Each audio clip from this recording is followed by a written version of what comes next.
Bon appletini. Yeah. If I pull up my freaking audition. Unbelievable. Oh my god. This is what happens when you play Cyberpunk 2077 until the last minute. Okay, I'm gonna turn off my fan. Your fan? Yeah. Oh, it's like sweaty? mood lighting. No. No, that way there's ready. there's nothing to cover up the sound of my incredibly squeaky chair that I'm sitting in. Yeah, bro. Heavy breathing, don't worry. Mine is like Also, it's like the hardest noise to get out of the system. we need a talk of opportunity koozies. Where's our branded I merch? agree with that. Yeah, because like I don't know how many times I'm like grabbing my cup and I'm just like, oh, giant Starbucks. Yep. You're not paying us. I definitely like I turned it on the last stream. I was just like, okay, now. No, what we need are Talk of Opportunity brand coffee cups. Ooh. Because we drink coffee now. We don't Very drink. nice. All right, are you guys ready to start recording? Mm-hmm. Yeah. All right, 3, 2, 1, record, and then 3, 2, 1, sync. Okay. Just like the whole times. 3, 2, 1, Recording. Recording. and then 3, 2, 1, sync. Sync. Yeah, my wave is like really small for some reason.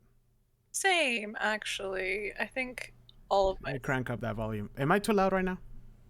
You could dial it back just a wee bit. A little bit. Yeah. A little bit. How's Okay. my audio? I Okay. think all of my settings.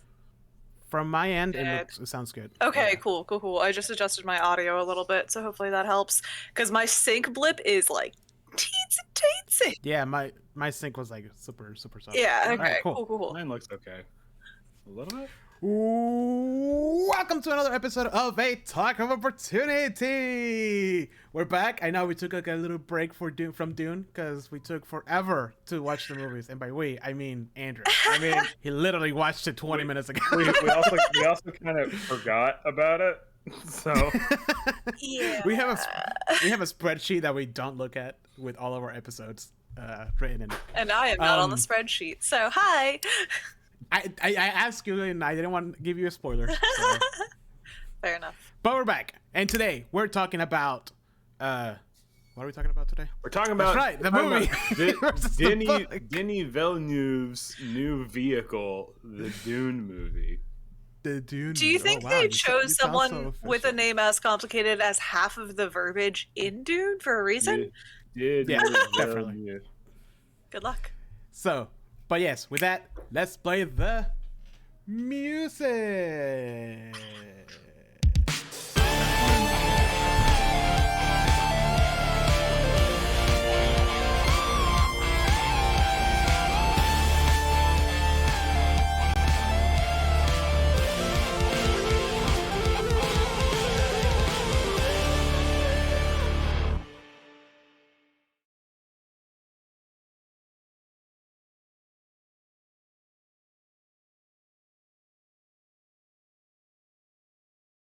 And we're back. Yay! Great. That was a quick intro, see? Straight to we're itching to talk about movies, honestly. But before we get to that, let's talk about what we're drinking. As traditions dictate, Heather, you go first. Some peachy aha. Oh wow, Some fancy. good bubbly water because I wanted to appreciate the abundance of water we have on this planet and made it bubbly with some flavoring. and the different kinds of water that we have. In this It's place. not Drink boredom water, liquid, you have to okay? make it bubbly too. It's not liquid. Yeah, I want the bubbles, okay? These It's not fucking liquid boredom in soft- my mouth, okay? These Ugh. soft off-worlders. With their flavored water, it doesn't smell like reclaimed tears and sweat. Ugh. give it to me stagnant and warm. Gross. Is that how you like your beer too? Slightly acrid. Ugh, gross. All right, Andrew. How about you?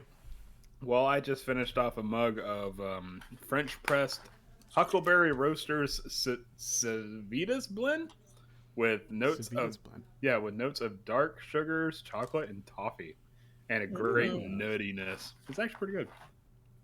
Nice. Nutty.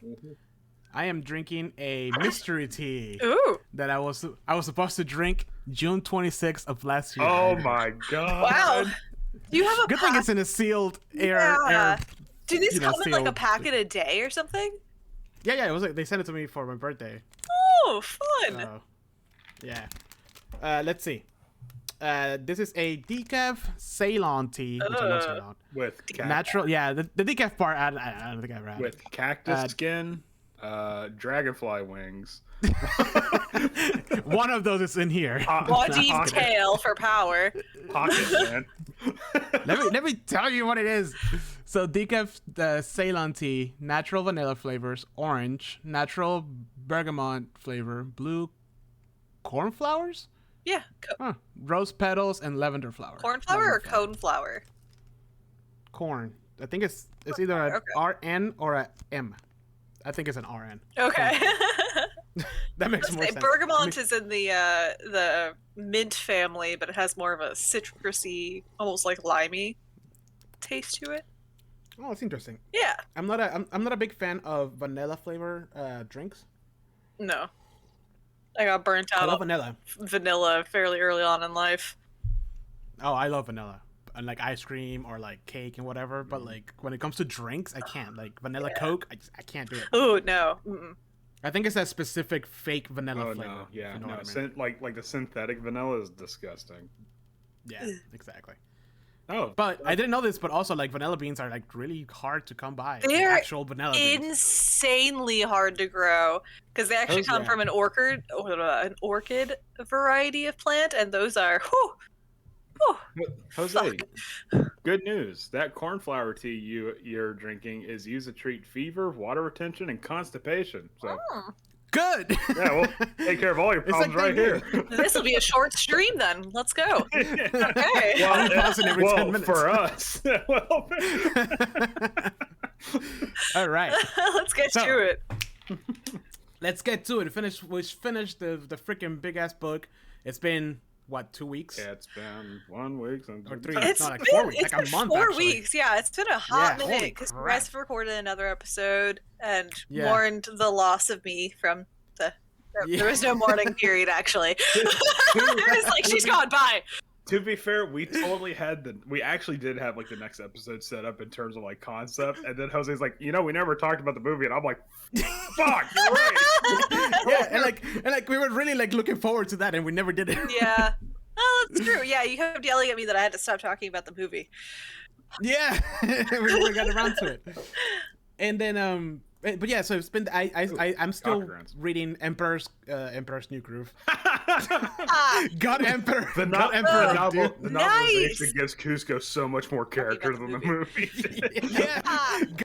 So you're on God Emperor Dune, which means you have already more?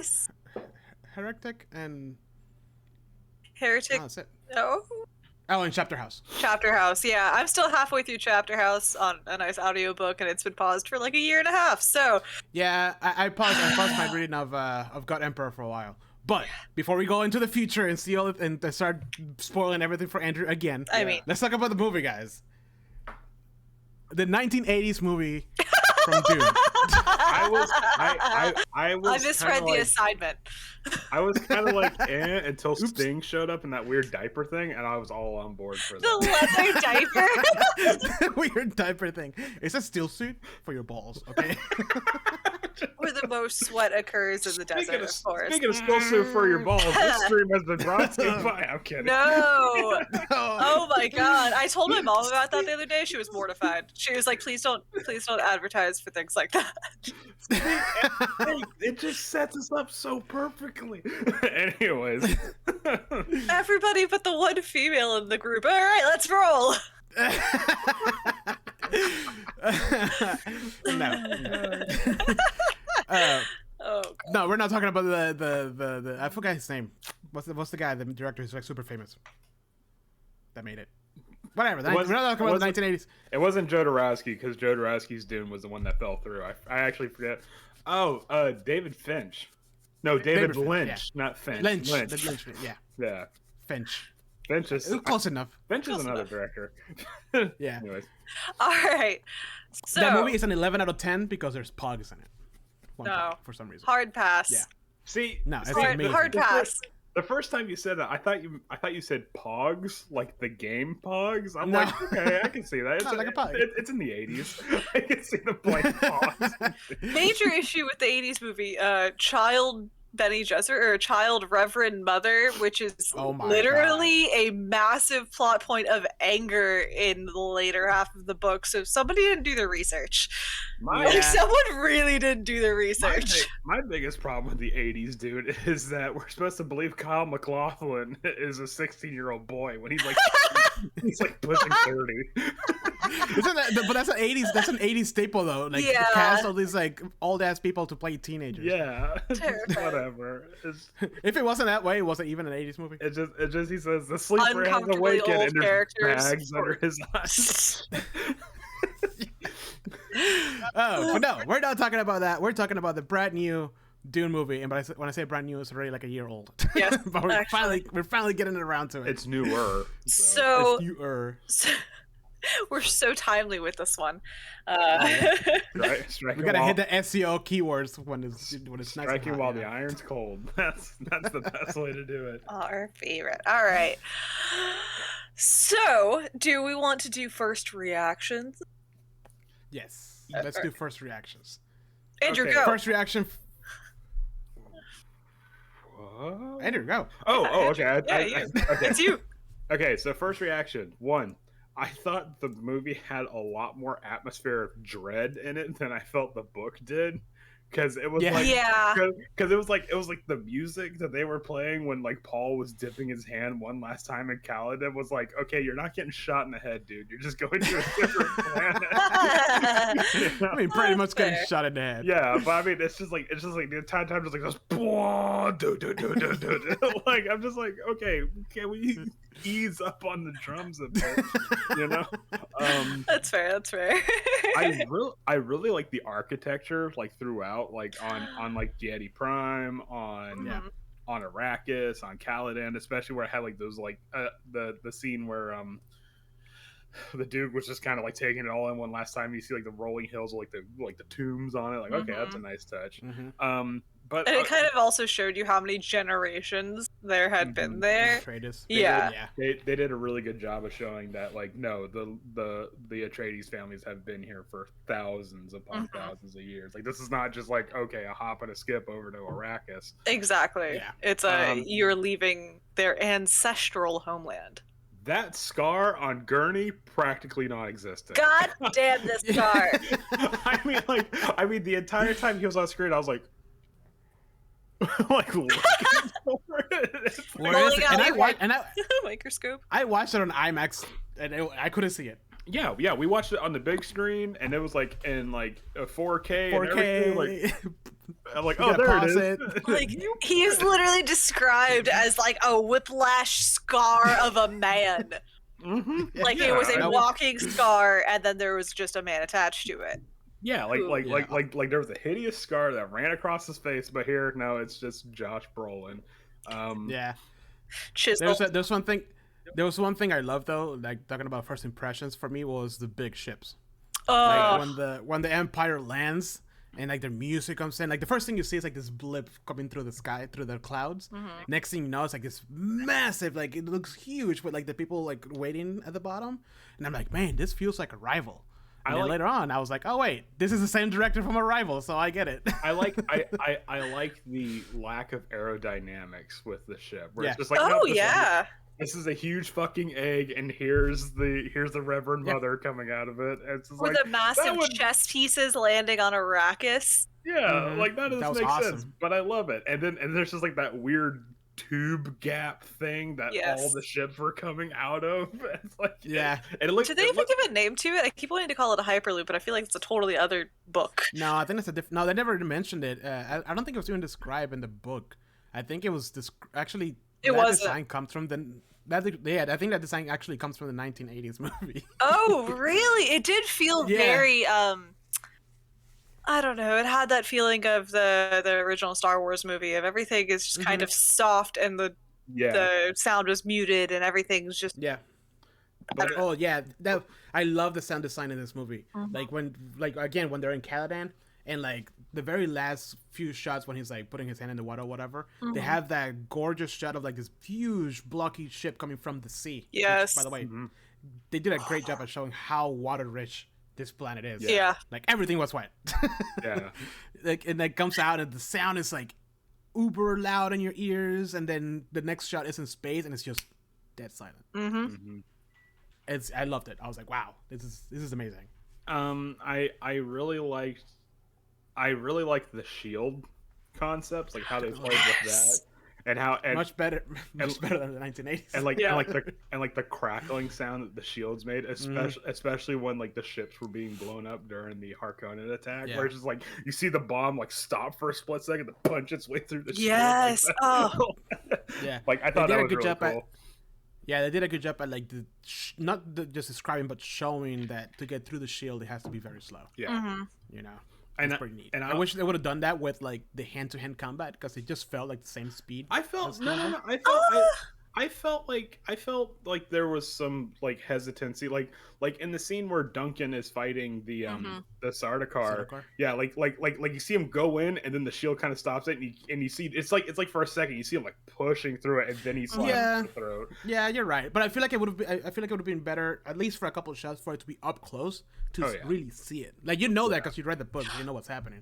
That's true. I think that you kind of saw that though with the Duke in the previous scene, though, because you saw that moment where it hit the shield and then took a moment and then eventually burrowed in. Yeah, I love how the Duke always dies, but it still is like, God fucking damn it. Yeah, I know. It's funny because I was watching it with Kristen's mom, and like she got so attached to Duke. They're killing all my favorite people. Yeah, they will. The only note I made about the Duke's death scene is why the Duke gotta be naked though. Oh yeah, that was a good question. Just kind of letting it all hang out, just Oscar Isaac. That's why. Yeah, that's why. Yeah, exactly. They're like, well, we got Oscar Isaac, so can we just strip him down and lounge him in a chair? We have a contract for a nude scene with Oscar Isaac. we planned it was supposed to be with Jessica, but let's just lounge him. I have thoughts about Jessica, and not a lot of them are good, unfortunately. Yeah, I have thoughts about Jessica too, and I will say, sorry, Andrew, are your first reactions wrapped up nicely? Impressions. Okay, so yeah, my first reactions wrapped up nicely. I like the kind of like the final note. I like the fact that I like the fight scenes insofar in the fact that there are fight scenes, because in the book like all the fight is happening in the background, but here like you see Gurney like leading a charge of men fighting against Harkonnen. That's actually in my notes too. With me, and you see the Atreides battle formation on the stairs where it's like the knives swapping out with the scene on the stairs was my favorite, because when the Harkonnens are coming up, they're just kicking ass. It's just one line against the fucking battalion, kicking ass. Yeah, and then it just so happens that the Sardaukar, land behind them, so like they could.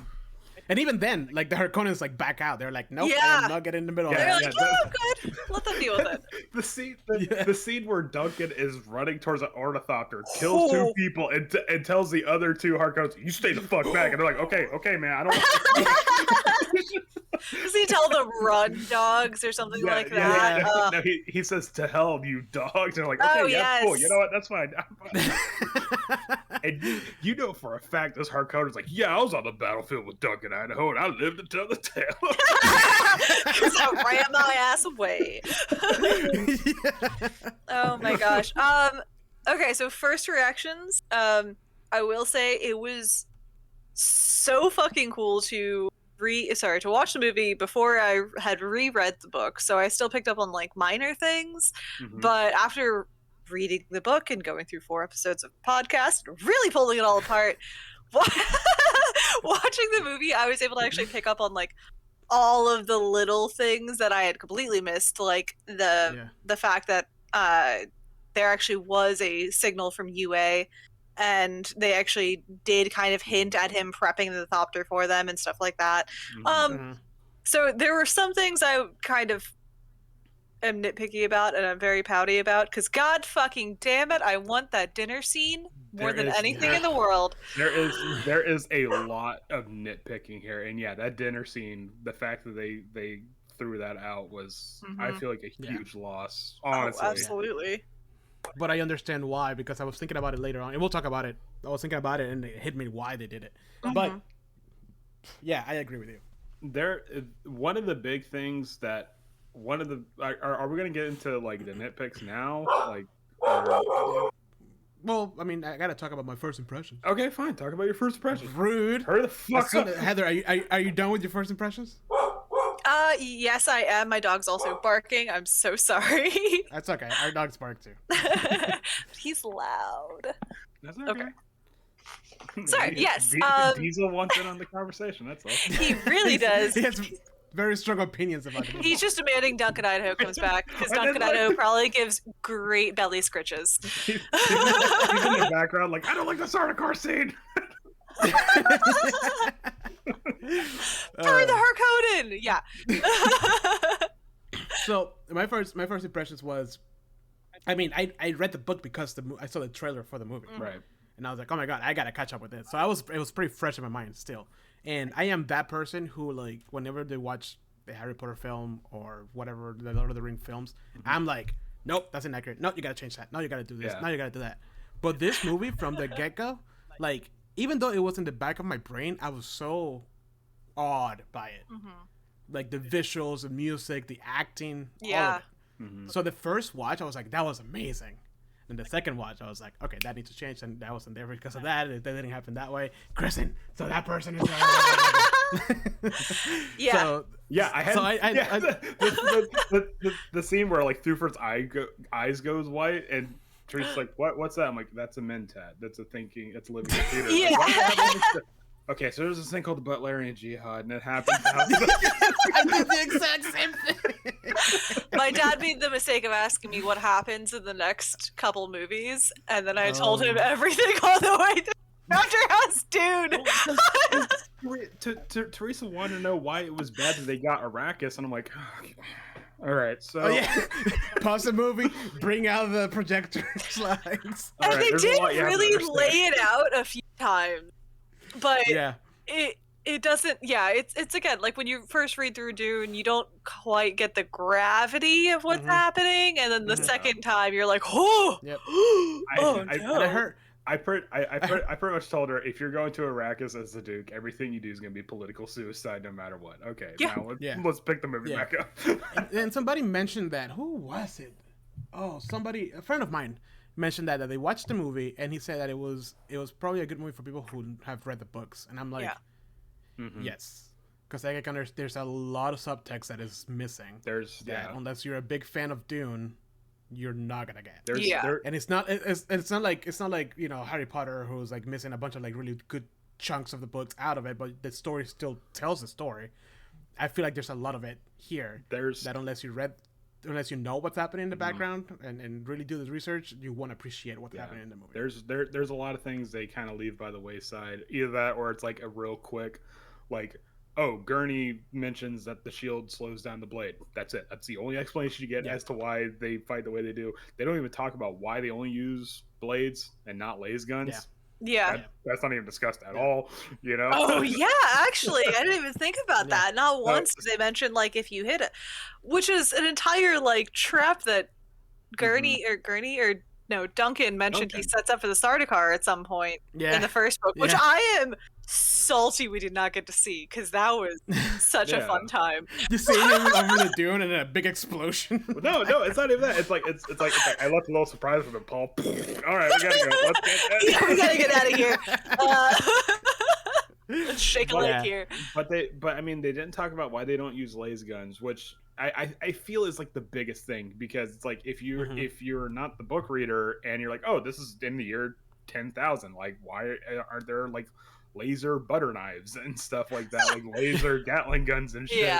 You know, there should be laser everything, because I'm a normal person that hasn't read the book and this is sci-fi, so I'm expecting lasers. But no, we're getting knives and ballistics. It's, you know, so I don't know.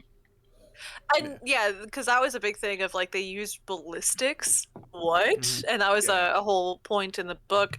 I mean, they also the dinner scene, I think, was, I understand for reasons why they cut it, because it is kind of excessive and it covers a lot of characters that they managed to summarize pretty well in other ways. But like, you don't get to meet the smugglers. You don't get to see how the ruling order kind of works works on Arrakis. Yep. And you also miss that entire point of like the Harkonnens preparing by having like an entire shipment of, was it ballistics or laser guns coming in? Laser guns. Laser guns, yeah. So they like there were lots and lots of points that kind of just got like cut out. Yeah. Which, yeah, I get it. They're having to cover a massive, very intricate book in a. Yeah, because I was thinking early yesterday. I was like, I don't know. They should have split the book into 3 parts. The or Dune, Messiah. I mean, what is it? What are the parts? Dune, Messiah, and Prophet. Yes. No. Or is it the other one? No, Muad'Dib and then Prophet. Muad'Dib and then the Prophet. Yeah.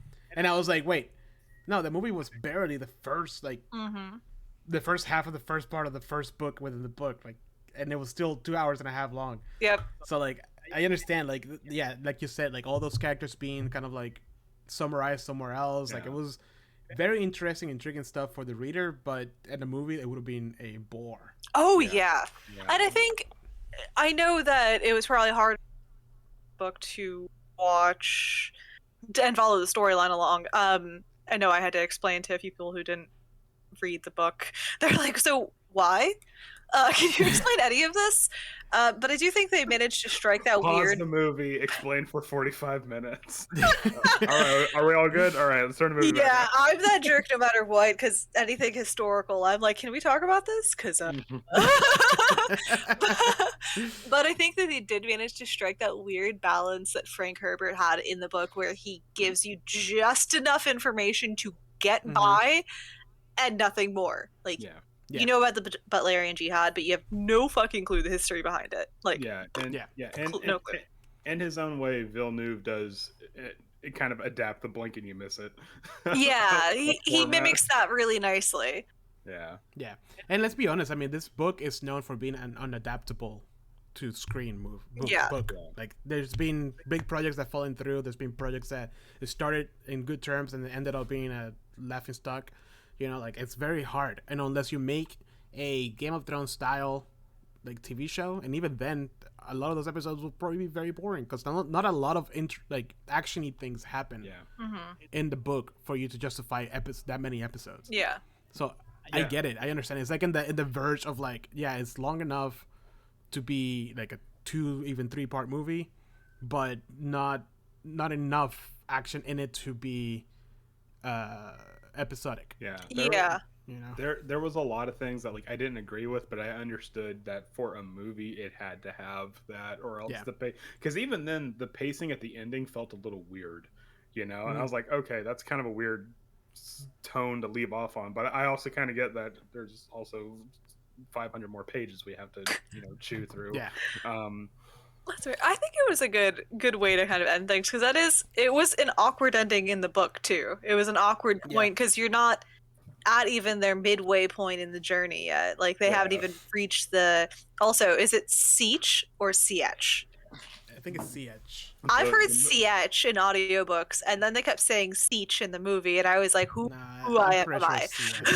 Sietch sounds better. Sietch sounds better, and like I said, it's like I did the research on, it's Lisan Al Arab, not Lisan Al Gaib. So I'm like, that's wrong. They didn't do the research on that. Whatever. So let's talk about the main differences in the movie. Let's start from the beginning.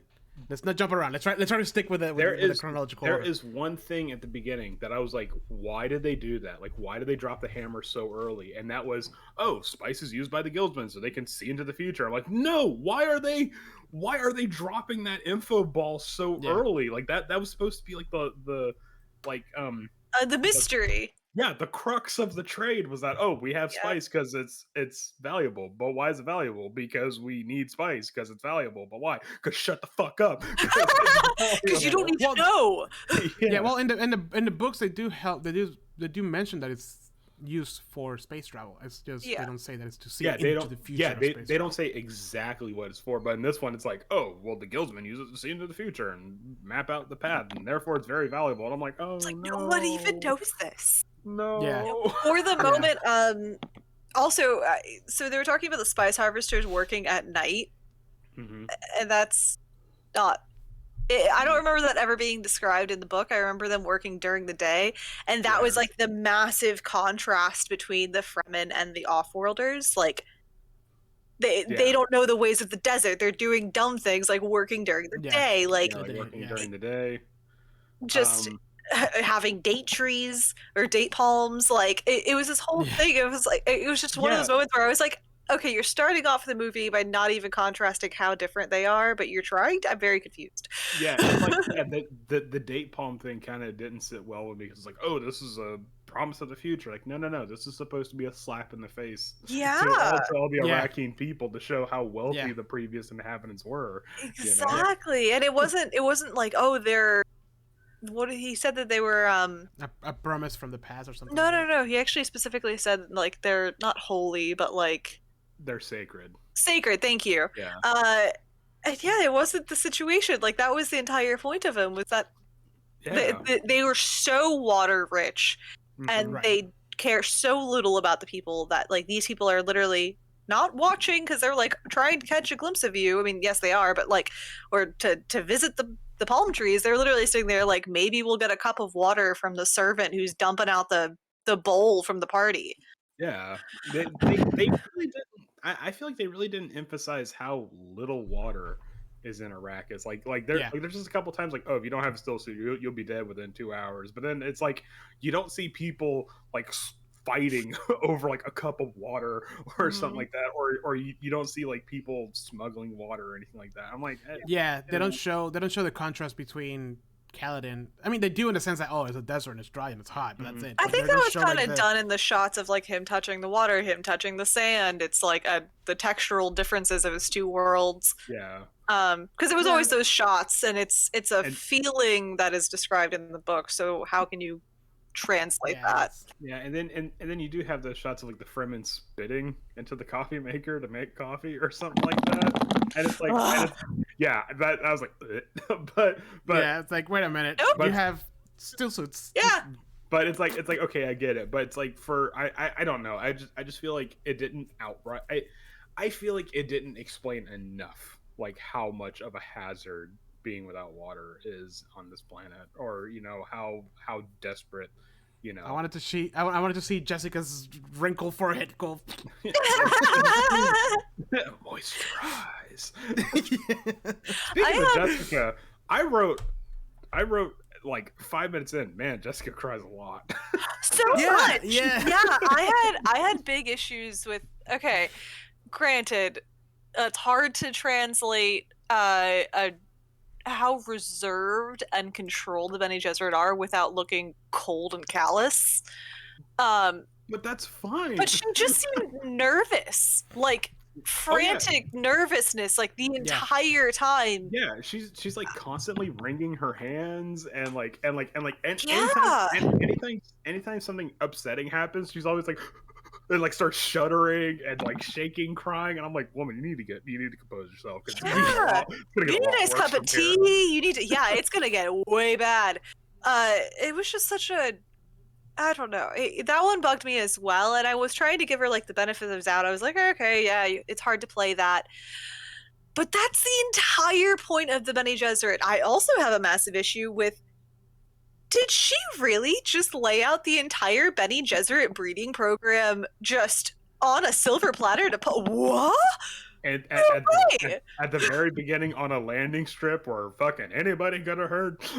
Yep. She's like, we've been doing this for thousands of years, and so many babies have been born, and we have shaped them. Like, and we're gonna try to find the one. And it's like, oh my god! Did she really just say that? Blow the whole. Just just say history will remember us as wives right now, and just roll credit. History will remember us as wives. What? Whose wife? What the fuck, mom? But it's the fact that they revealed so early what Spice does, the Bene Gesserit plan, and they completely like kind of demystify the Fremen. Like immediately, where it's just like it's like, oh, Duncan, you met the Fremen. I'm like, yeah, they're the best fucking fighters I ever met. It's like, no, we were supposed to see that in action. Like we're supposed to be like, oh no, the Fremen are aloof and cold and whatnot. And like, okay, well, there's nothing valuable there. And then we see Fremen like fucking like hacking off Sardaukar arms and shit like that. Be like, Amazing. oh wait, these guys are badasses. You know, it just kind of. Yeah. I had a note about that, but I was more upset that we didn't get to see the glee in the Fremen fighting the Sardaukar, because they were excited too. They were like, "This is great. This is a fun time." Oh, finally, an actual fight. I'm so tired of practicing. I'm so tired of fighting sandworms. Let's fight some Sardaukar. What?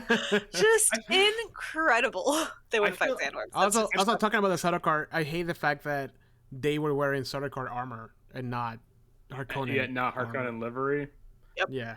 I mean, they kind of immediately dispelled the whole Harkonnen plan. Like, there was no Harkonnen plan. Like, nope, the Emperor's just going to turn on House Atreides because House Atreides is going to be too big.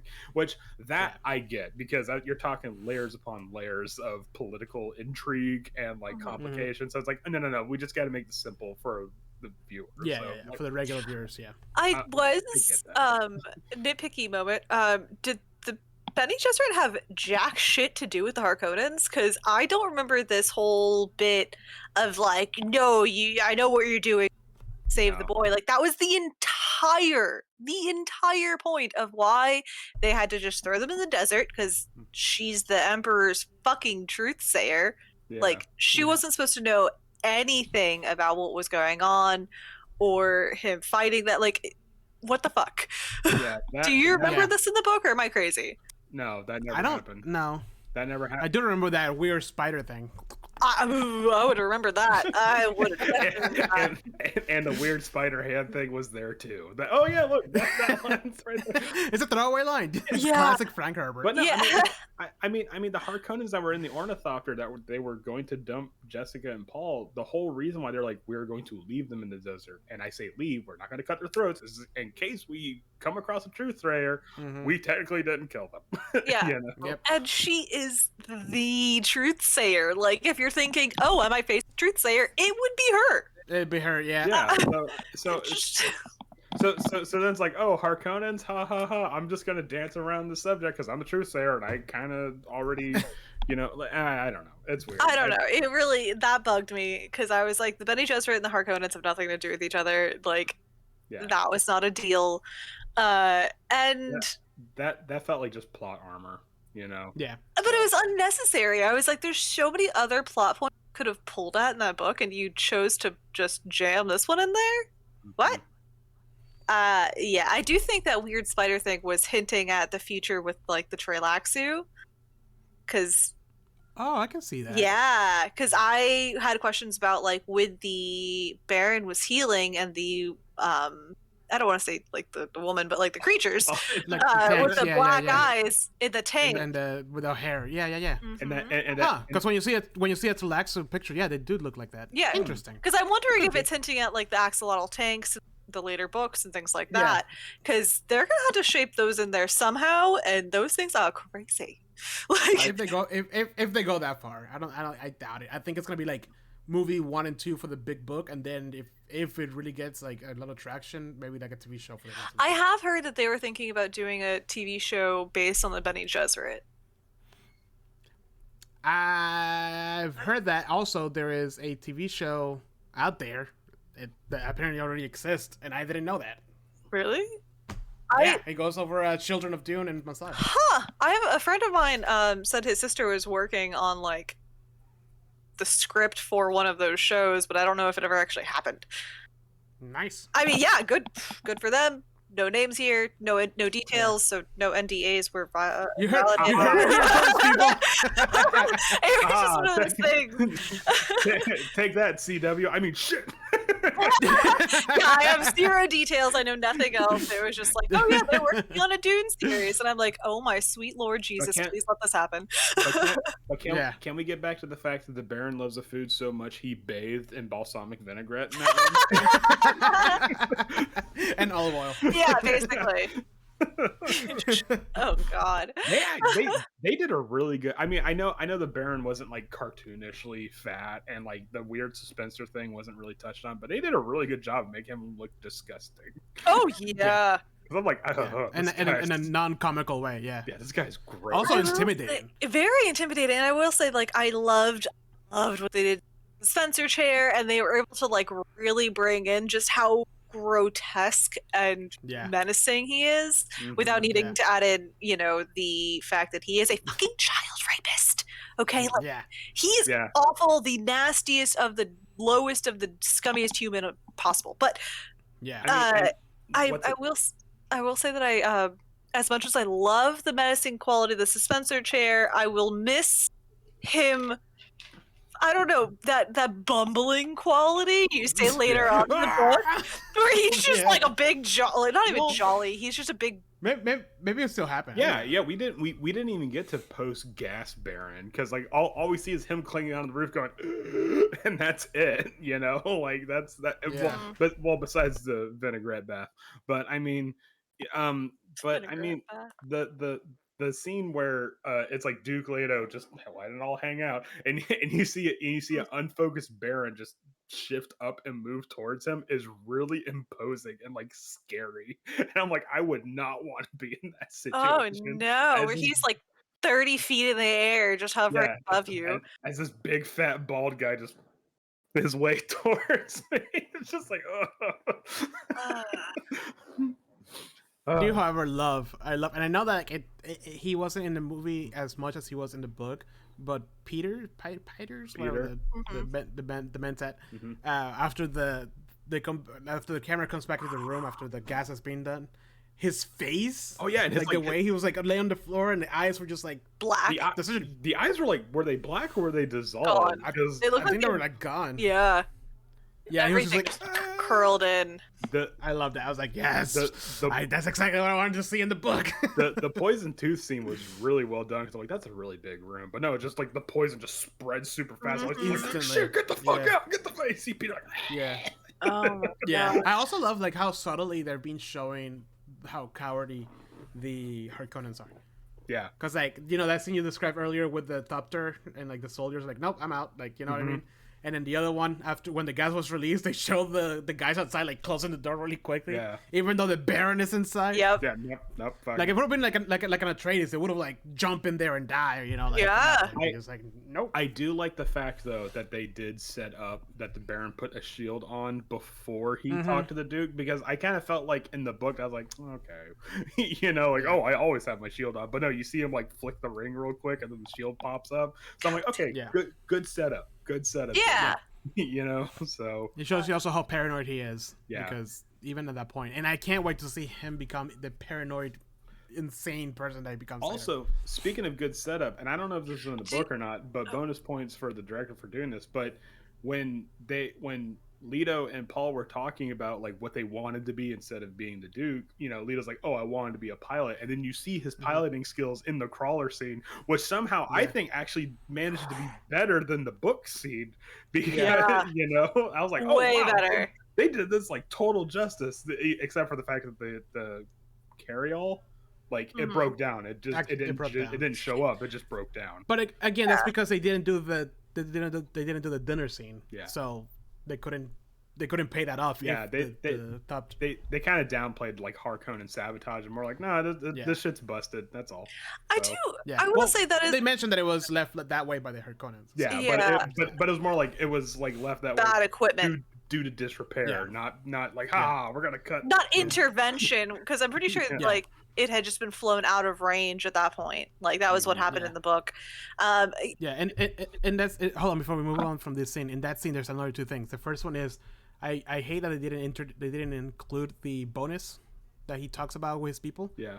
You know, he's like, oh, what's the bonus for whatever, spotting the worm or whatever it was. Oh yeah. It was like a cup and then of water. He shares it. And then he shares it with his people. Like I feel like that would have given him like more like, wow, that he's a Stark type situation. Yeah. And the second one that I love, the acting when he says, "Damn the spice." Damn the spice, and Kian just goes like her reaction there was like I was like, oh yeah. I don't know, it was such a subtle like quick thing, but I was like, because you could tell that she was like on the fence about him at that point, and that was a good moment to flip her. Yeah. See, that's the thing. Kynes wasn't against them. She was just kind of neutral. You know, like she brushed them off. Like just another pretty rich boys coming in here to harvest spice, and I felt like they really robbed robbed us from Kynes though, because Oh she's like, my "Oh yeah, I'm the no. planetologist. Oh no, I got eaten by a worm. All right, bye." I do love how when she gets stabbed, it's just a squirt of water. Yeah, it's Yeah. water, not blood. It's water. Yeah. Yeah. Ooh, just That as was a good precious. touch. That was beautiful. I will say, Yeah. like, I was like, about that entire scene, I do think that the movie is really kind of, it's pulling away from how complicated this entire situation is, which I am worried that it will lessen how paranoid the Baron is, just touching on something a little bit ago, because the paranoia comes from how many balls he's juggling, basically. yeah. But about the kind scene, I think I actually loved that more than how he died in the book, because like her death was, she still went back to the desert, she still was consumed by the desert as she was supposed to be in the book, and she took down fucking Sardaukar with a worm. Like, what? Yeah. Yeah. That was something that was like, yeah, that's completely different than how it was in the book, but also there's a lot of the political stuff that's kind of falling by the wayside already, so we don't need to have this weird like death hallucination of Kynes speak into his father, because all that stuff, I really feel like that's not going to be important now, in this adaptation of Dune. Yeah. So, And they did kind of touch on it, because it sounded as though they had some of the verbiage that her father recited to her, or him in the desert in the book, had Jameis reciting it in a vision to Paul in the Thopter, which I thought was I actually thought it was Kynes' father for a second, then I was like, wait, no, that's okay, never mind. But yeah, we had to have the subtitles on because the mixing was really bad on HBO, where it's like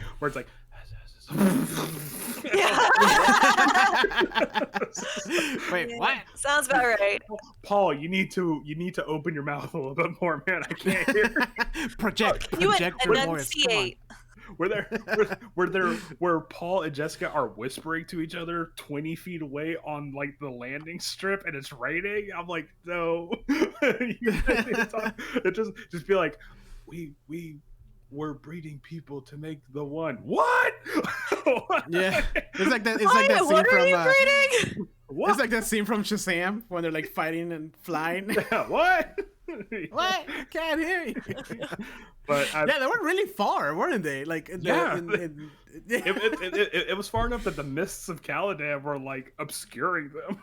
Yeah, you'll have to actually scream to get the point across at that distance. Anyways, but that's And even then, Jessica would not have fucking said it.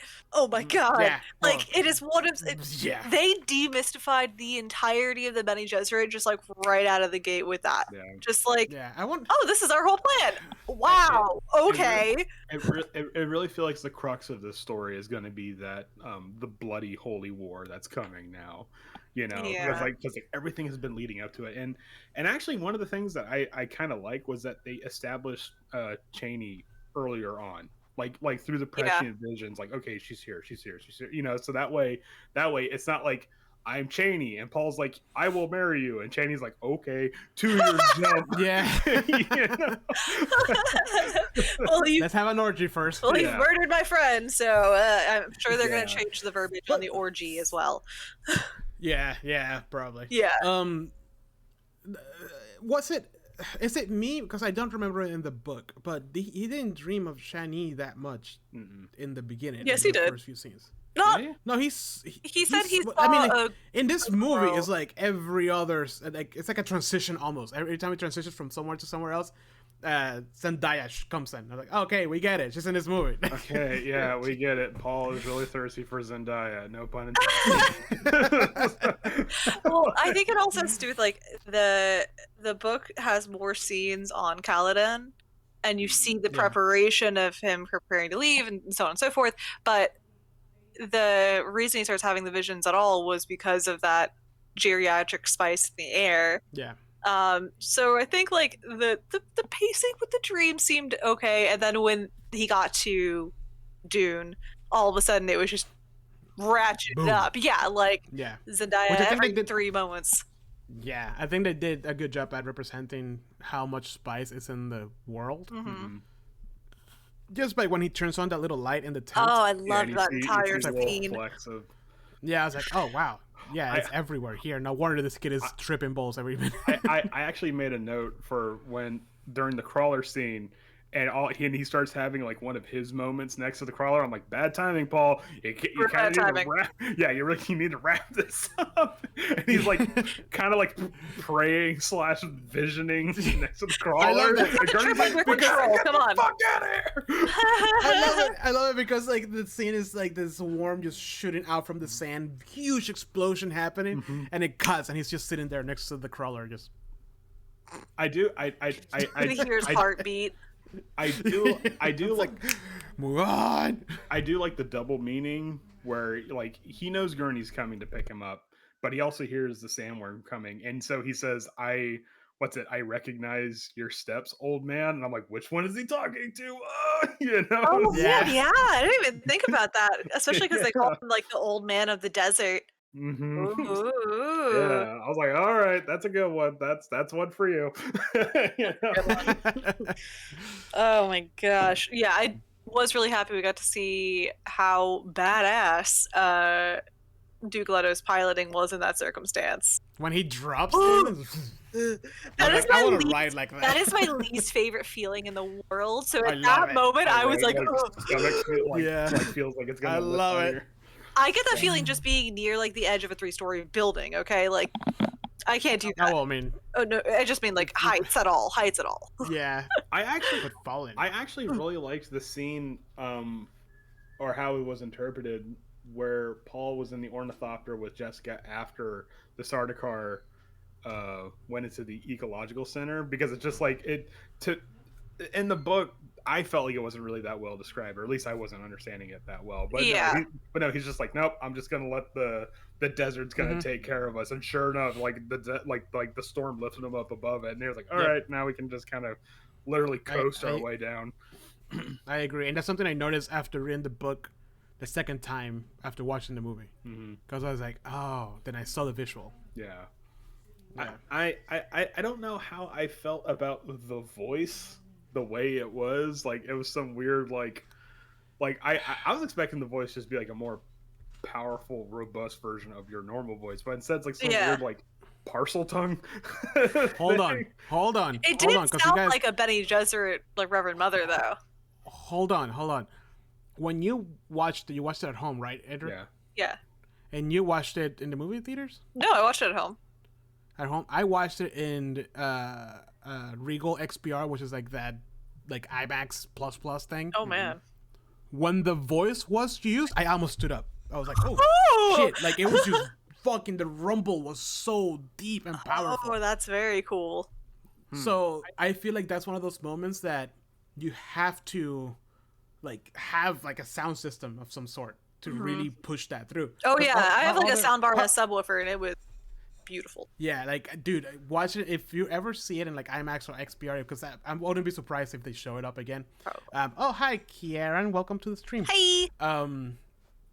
And do it. I pay the extra, dude. It was like the first time it was used when he actually no, it wasn't when he did with the thing with his mom, when like pass me the salt or whatever. It was when the Reverend Mother used it, bro. Ooh. Like I legit, like I felt it deep, and I almost stood up. I was like, oh shit, because like the whole scene, the sound, and he just kind of like walks towards her and like kneels down. Yeah, it was intense. So I understand that. Yeah, maybe on the TV it doesn't feel that way, but when there's a proper sound system, it really is there. The sound design is amazing. I was thinking that it would be more like his own, like Oscar Isaac's voice or something, being what he hears and his prescient visions and things like that, not necessarily like, because it sounds like the old Reverend Mother. It just sounds like this old woman kind of whispering through the ether. But I don't know. It would be interesting to hear him in the future, his own voice. I also did. Maybe once he becomes the Hadrach. No, you gotta say it right.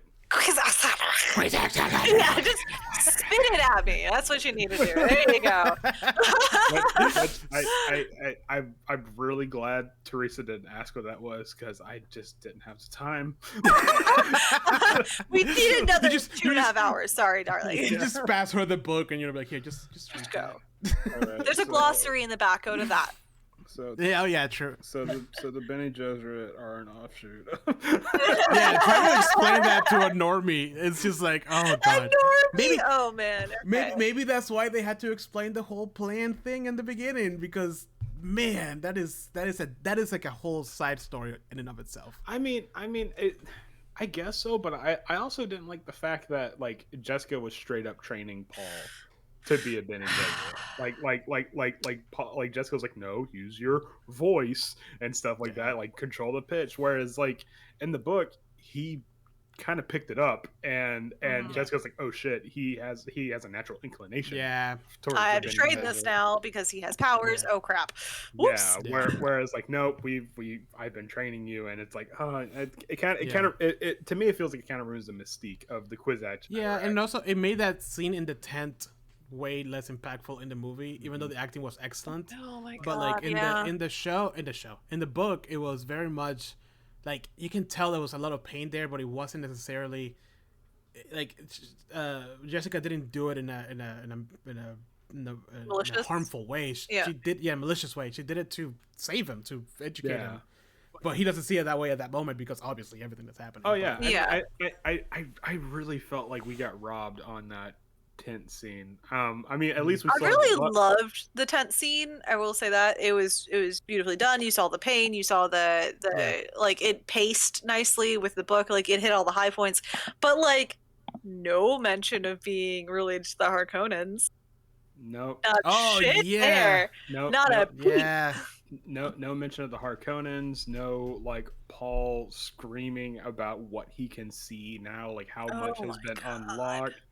And unfortunately, because Jessica has been like a wilting lily this entire movie up until this point, the fact that she cries again is just like, okay, not as impactful. Yeah, exactly. We'll throw that on the sob counter instead of like, no, this is this regal, like stoic woman, and she's breaking down. A highly trained Bene Gesserit, a lady, like that was supposed to be her breaking point, and they just let her be this kind of.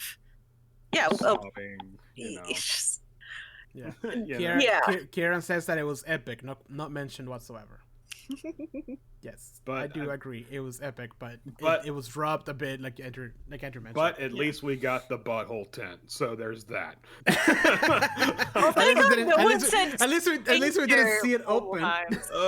I'm actually really glad they showed us what a sand compactor does, because I was really confused about that. Yeah, like it's not compacting necessarily. It's more like suppressing. It's weird. I'm sure that in certain uses they probably compact it to make the tiny holes that they hide in before they go and murder some Sardaukar, because that's what I'm imagining. Is it's just like a compacted tube and they have like a cover and that's it.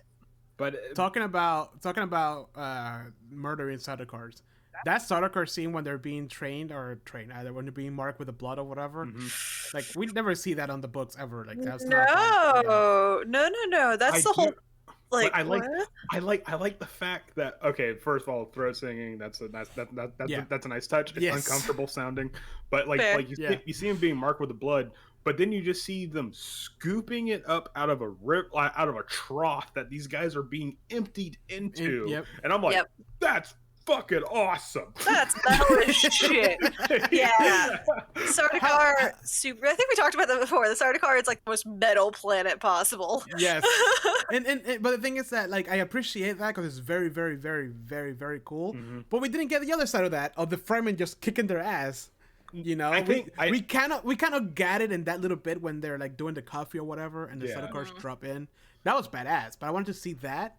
But from the scene from the book where who was it? Howard? Yeah. One of them. Was it Howard? The one they were looking down at them and then... Yeah, it was the smuggler who never got named, even though we love him. Right. Shout out to Nameless Smuggler. No, it wasn't a smuggler. It was just a Fremen. Nameless. Oh, I thought he was like a smuggler. He was working with the smugglers. Oh no! He was just a Fremen. He was just a guy that just like, here, I'll help you guys out as long as we get that body though, that juicy water-rich body. Which, by the way, I wanted to see that scene. Which, by the way, no, I think that's the next book. I'm not trying to fat shame anybody, but man, Thufir's gonna be a fucking hot target on a rack. like one of my notes is why Thufir fat though? Don't they describe him in the book as being like lean and tall and like avian kind of looking, or no? Am I wrong? No, I think that's the Duke. Well, I know, Yeah. but they also talk. Whatever. Anyway, it's fine. And also, I made a note about Thufir, nice parasol Thufir when they're out on the landing strip. Yes, I love it. That's not gonna help, but I get it. I love it so much. But if they include that particular scene where Thufir Hawat is watching these Fremen just erupt from the sand and eviscerate Sardaukar, then we're good. And as long as we have that one guy be like, man, that was a good fucking fight. Yeah. I am excited to see what they do with the next few movies, because there's a handful of things that, like, I really hope they don't cut. Like, I really want to. I am sad they cut that entire scene with Duncan Idaho, like, obliterating the Sardaukar, because, like, there was a whole scene in the book where Duncan Idaho left a shield. Oh, the shield trap, yeah. Yeah, the shield trap. Then he hit it with a las gun and exploded everybody. Right. Yeah, so that's one thing I'm like, God. But they kind of make up for the fact that we actually get to see Duncan fight the Sardaukar this time. Where like 30 of them. Yeah, where it's not just a glimpse through a door. Oh, he has a wound on his head. Okay, he's dead. Close said door. No, like we see him like take out the sword in his chest and kill another Sardaukar with it. That was badass. Or also him leaving Iraqi and just obliterating everything on the way out. Yeah. He literally just also bull in the China shop moment. Let's talk about like how in the books I never imagined the last guns being so terrifying. Oh, where it's just like a small beam of like super thin beam of light that just cuts through everything. Yeah, Kieran says kick-ass scene. Yes, definitely a kick-ass scene when Duncan is killing people. Oh, but like, my God. Even the little one when they're opening the door and you see it go towards Paul. Yeah, like, that freaked me out. I was like, what? Wait a minute. Because like lasers are just depicted in like sci-fi usually like almost like a bullet. Just, you know, a pew pew. Yeah, this is just like an extremely high. Like when the laser beam from the ship was hunting down Duncan, and it's just destroying all of Arrakeen. Just. Which, why would they do that the entire time? I'm like, you guys are trying to fight. Because they're Harkonnen. That's fair. And they don't give a flat fuck about Arrakeen. But I just okay. Let's go back to that Duncan scene. Okay. just live at the Duncans. Well, no, because I want to give like a play-by-play because it's like, okay, this is the scene. I'm like, I hope they show it, and they start showing it, and then Duncan gets stabbed, and then he falls. I'm like, oh, okay, well that was cool, I guess. And then he gets back up, and I'm like. Oh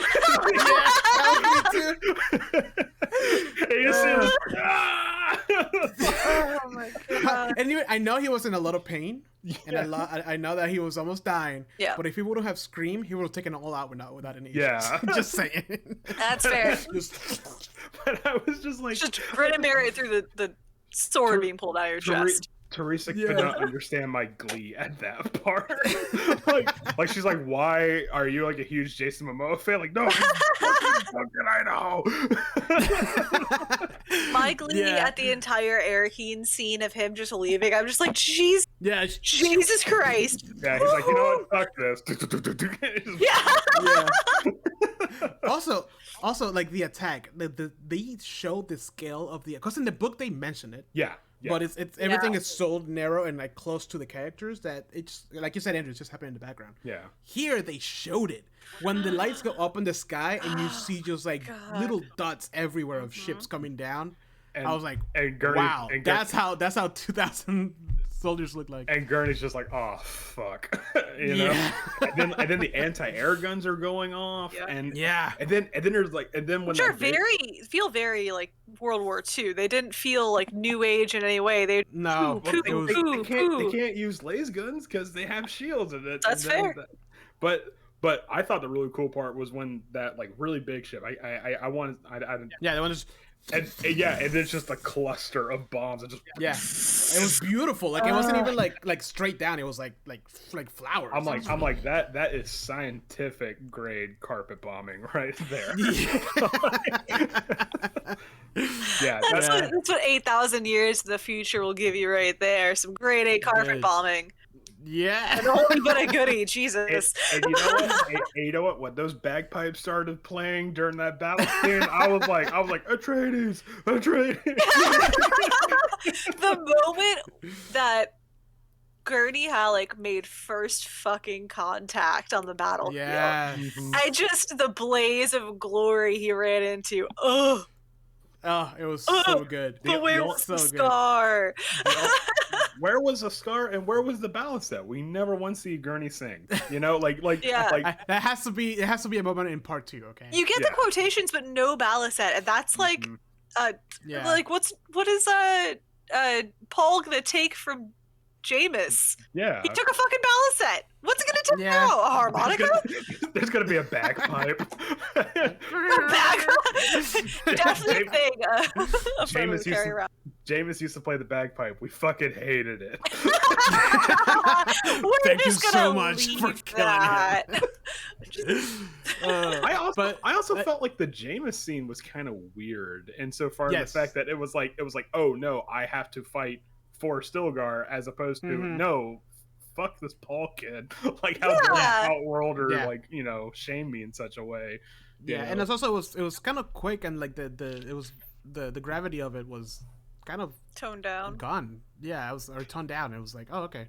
The gravity was kind of toned down, and I'm really worried how they're going to handle the funeral scene, if they're going to handle it at all. Because I really feel like that would just kind of rob that whole aspect interaction of that story. Yeah. Well, and I feel like that's a very important thing, honestly, and I hope they do it, even if it's just like a little, even if it's a montage. Yeah. As long as it's there and it lingers enough, I hope there's something. Well, and I hope they show us how they get the water out of the bodies. Oh my god, I want to see the water reclamation so bad. Put them in the big juicer. Oh my god! Just comes out the bottom.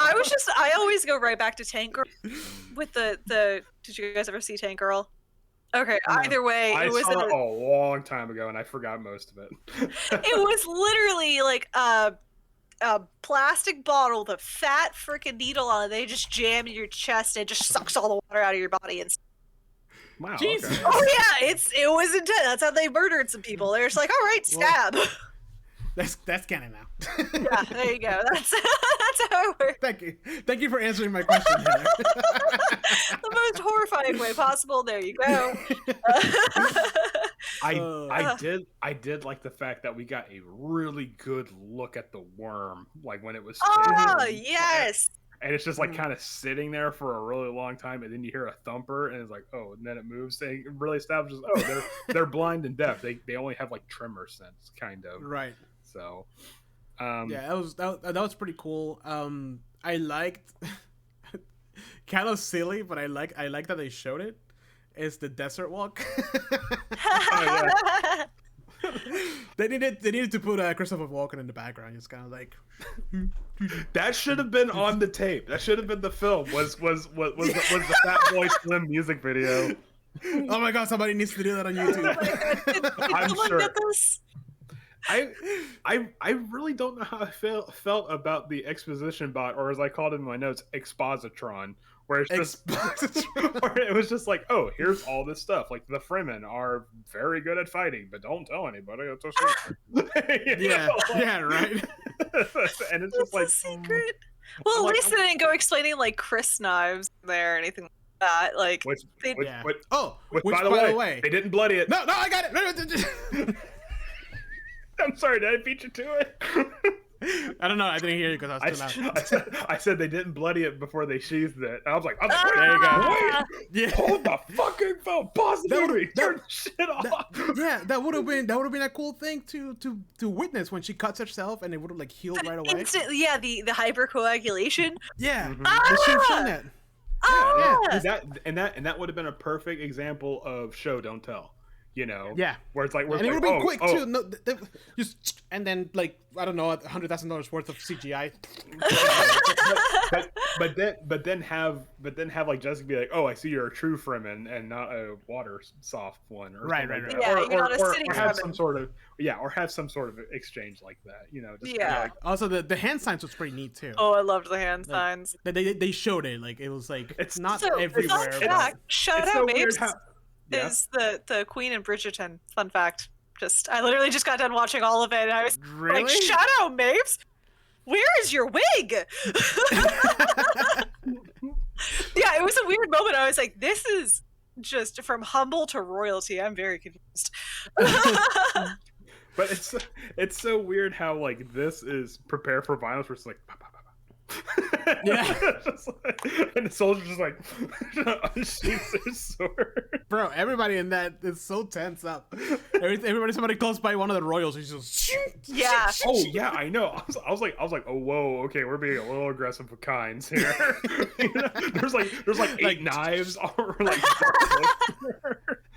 Oh, speaking of knives being this close, the Hunter Seeker scene I thought was done really well. I love the Hunter We Seeker. see it get like that close to his eyeball. yeah, and then instantly the door opens and just that was cool. No bucket of water to crush it in, though. No. Yeah, but it's still also, like there, so I can envision it already. Like it's in the movie in my mind. It's fine. Right. The other thing that I kind of wish they would have included at least a little bit of it, man. The two things: how exhausted Duke Leto was, yep, and the mistrust from Howard and Jessica. Yeah, the whole traitor subplot is completely thrown away. Like they don't even Howard talk about and it. Halleck, like yeah, exactly. Two people who deeply. I don't even think they called her a witch or anything like that. Like there was nothing about how they suspected her of being the betrayer. And I mean, maybe they're going to tackle that in the second movie, but I mean, I can see them setting it up to where it'd be like, you know, like Gurney Halleck is on the smuggler ship, and he's like, oh, it was at Jessica, blah blah blah, sold us out, kind of a thing, you know. They didn't put anything.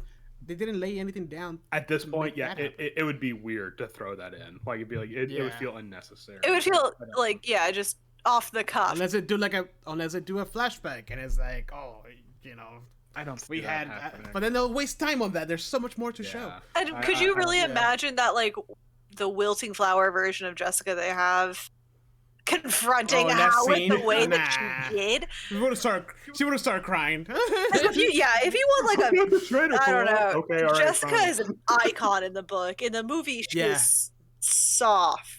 Yeah. And in the book, she was like a strong, independent woman, and she's like, and she was a force to be reckoned with. She was the fist in the Bene Gesserit gauntlet, and in this one, she's just their mother. They and even the Bene Gesserit seem to just like brush her off. They're not giving her the credit. Like she's a high-ranking Bene Gesserit. Like I don't know.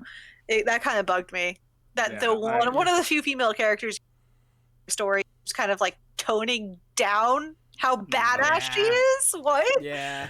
And then when it gets to the point where she fights Stilgar, that's such a whiplash. Where you're like, wait, this person can fight like this? Like it's such a weird unfortunately, the way that was presented, it felt more convenient than it did like characterizing. Naturally everybody can fight this well. Whereas like no, we haven't established how much of a badass like Jessica is. We haven't established like the weirding ways as much as we could have and stuff. So it just felt sort of like a story contrivance that she can fight instead of it being an actual character thing. Instead of like, she's not just a fighter. She's not just trained. She's Bene Gesserit trained. She controls every instance of her body. She literally could control the sex of her baby. Like that's what the fuck, guys. I wish they would have done a little bit more of the Sherlock Holmes, like I was just about to say that. You know what I mean? Like I was like, oh, his twitching his eye, blah blah. Like, even if it was not as much as like actually Sherlock Holmes did it, but just like something along those lines that showed how she can read people to the most minute level. I mean, it kind of would have played into how they portrayed Jessica for her to do the faint thing, the faint. Oh God! And then as she's falling, like have it be in slow motion, all of a sudden just whoop-bam, and just get Stilgar. You know, it'd be like, oh wait, this Jessica that we knew this whole time is actually fucking a persona. the John Wick of Bene Gesserits, you know? Don't give her a pencil. Yeah, I mean, seriously, that would have played right into it, and they didn't. Instead, it was just like a weird, like like a 30-second scuffle, and just like, nope, I got you. Nope, Yeah. don't even. It don't seemed even. as Stop hitting though yourself. it seemed as though they were trying to go for, after she saw Arakeen burning, she hardened, and that was her moment. But like, that's bullshit. It's not, Like, yeah, exactly. It's Yeah. If anything, once Arakeen starts burning, that's when she starts breaking down, and Yes. that's when Paul has to step up. Whereas this entire time, I felt like Paul wasn't a kid, and then was forced to become a man. Like after Arakeen burned, like I kind of felt like Paul was unfortunately kind of the same throughout the entire thing. It's just he started getting. Difference. I mean, not like, but it wasn't like a huge shift that we saw like in the book where it's like, no, the child Paul has died now. You know, Duke Paul is here now. Yeah. Kind of, you know. But we might see more of that as we continue. It's like, you could definitely tell that he hardened after that moment. He wasn't as like, he laughed a lot in the beginning. Like he had soft interactions with people, not soft and like, you get what I mean. But they were like, haha, oh Duncan, you know, stuff like that. Just, you know, lighthearted. There we go. And I think that you're going to see that lighthearted quality and more of that brooding quality kind of switch places. Like, lighthearted is going to go away. He's going to become more brooding. He'll probably find, you know, some happiness, but he's not going to be like how he was when he was joking around with Duncan or talking about sand compactors with him or anything like that. I mean, are we even going to get like, oh God, I totally forgot James's wife's name already. Jesus. Oh. And you all did too. So yeah, it was like right there in his gun. But like, are we gonna get her? Like, are we gonna get her? I was questioning the same thing. Like, are we Hera? Hera? Are we gonna get her interactions with the freak baby that Jessica's gonna have? You know, I hope so. And also, that's huge. That's a huge thing, yeah. Especially if they're gonna continue the story. And also, like, I personally didn't like the fact that Paul was starting to get visions even before, like kind of like the entire time he was having these dreams and they were sort of visions, and it's like we lost a lot of that revelation dump from the tent scene, because that was when he's like, I know you're pregnant with a child, I know we're Harkonnens, blah blah blah, and it just kind of like blew Jessica away, whereas like it was just sort of like sprinkled in throughout the entire movie. Yeah, before. Like, you know, and I'm like, kind of like, okay, you know, I get it. You know, like we have to. But the tent scene was supposed to be the disrupting moment. It was supposed to be the like, you know, breaking point between him and his mother, and him and his psyche, and his entire future that he thought he had. And now understanding like where he is with the Bene Gesserit breeding program and things like that. Like everything was supposed to take place in that tent scene, and they kind of tried to piecemeal it, and it didn't really hit. As hard. Like the tent scene was supposed to be a grenade in between Paul and every aspect of his mother, and instead we don't have that. We don't have them like reconciling like immediately afterwards because Jessica said the exact right thing at the exact right time. Like, you know, like we don't have that. We don't have Paul screaming into the corner of the tent because he's having these visions and he's figuring out what he is now, and how he's secretly been trained to be a Mentat, and he's both watching the world burn and then finding out that Baron Harkonnen is his grandpappy. Which, by the way, I would have. The only hint that we got that they were related was that the Baron calls Duke Leto cousin. That's it. Yeah, which they are cousin. Yeah, but that's it, and it's like, you know, whatever. What were we gonna say? I was gonna say, like, every time in the book I read the jihad part of it, I always imagined like fire and war. Yeah. And when they showed it here, it was in Caladan. I'm like, oh, okay. It's water and nice. Water and nice, but it's covered in Fremen soldiers and they're lording over the land.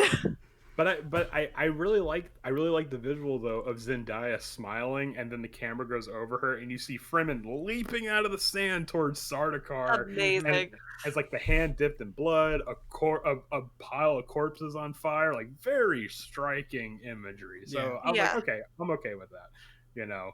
Well, I think the corpses were actually Atreides soldiers. But still, I mean, that was real life. That wasn't real life, and that wasn't a vision. Yeah. But no, but he was. I mean, he was having visions of it too. Like even before this all got started, I think he started having visions of it at the Sandcrawler, because the Sandcrawler was when things really started to kick off for movie Paul. But I still like the fact that they included the line, "They tried to take the life of my son." I still like the fact that they included the part where it's like, is Paul toying with Jameis, and Jessica's like, no, he's never killed. Yeah. So I mean, there are certain things I was like, hey, they put that in there. Good for them. Even Johnny was like, I wouldn't have let you hurt my friends or anything like that. God, there were a bunch of other things that were just like perfect frame for frame, like remakes of everything. Just like. Yeah, I think overall this adaptation of the book, I think for how the book is written and how like you read it, I think he did an excellent job. I can't wait for part 2. Visually, storytelling wise, it's what? It's just beautiful. It's beautiful. Like every scene in that movie is just beautiful, and you get. I don't know, you finally get to see the things that like Frank Herbert never even truly explains. Like you get to see what a sand compactor looks like and how it functions. You get to see the ships that are never described. Or like they're described in passing. It's just like, there's a ship, whatever. Just move on. Still don't know what a poison snooper is. No fucking clue. Nobody. That's because nobody knows and the production team knew. Nobody wanted to touch the poison snooper. They're like, you know what? That's just gonna be a mystery till the end of time. The way I imagine it is very comical. So I love how the first piece of technology we see in the movie is the glow glove. Yeah, I think every Dune fan was like, "That's how it looks like." like Paul's little personal lamp that just follows him around and just illuminates. Like, that's neat. I like that they threw that in there. That you have a little familiar that just lights your way. I think for what Dune the book was and what for Dune the movie has to be, because it's not going to be a perfect adaptation because you're going to have producers fingers in the pie. For what it has to be, it's rock solid. Like, you know, like this is probably as good as it's going to get, and I mean that in the best way possible, because we can look at previous examples as to how it can fail. And like Kieran in chat says, he says that it did need to be 2 parts to really get a story. In my opinion, it should have been 3 parts. But I think it is going to be 3 parts. You think so? I think it's going to be 2. I don't think Hollywood is ready for a 3-part movie.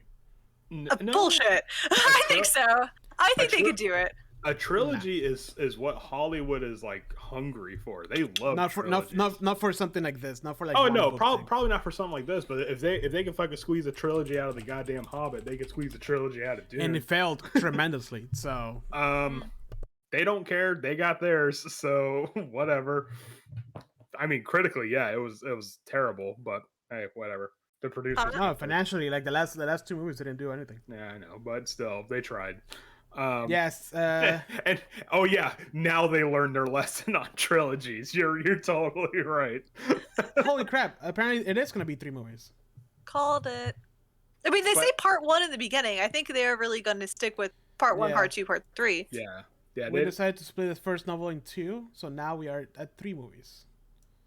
And that's fine. Mm-hmm. I think if that gives me hope then that we can have the scenes that kind of breathe a bit more, like the funeral scene. Maybe we will get the funeral scene now, and like the impact of Jameis, because I mean to be perfectly honest, how they portrayed Jameis, besides the weird prescient visions where he speaks to Paul, I'm like, okay, that's kind of weird. Like, is Jameis not going to be Jameis? But no, Jameis actually ended up being Jameis.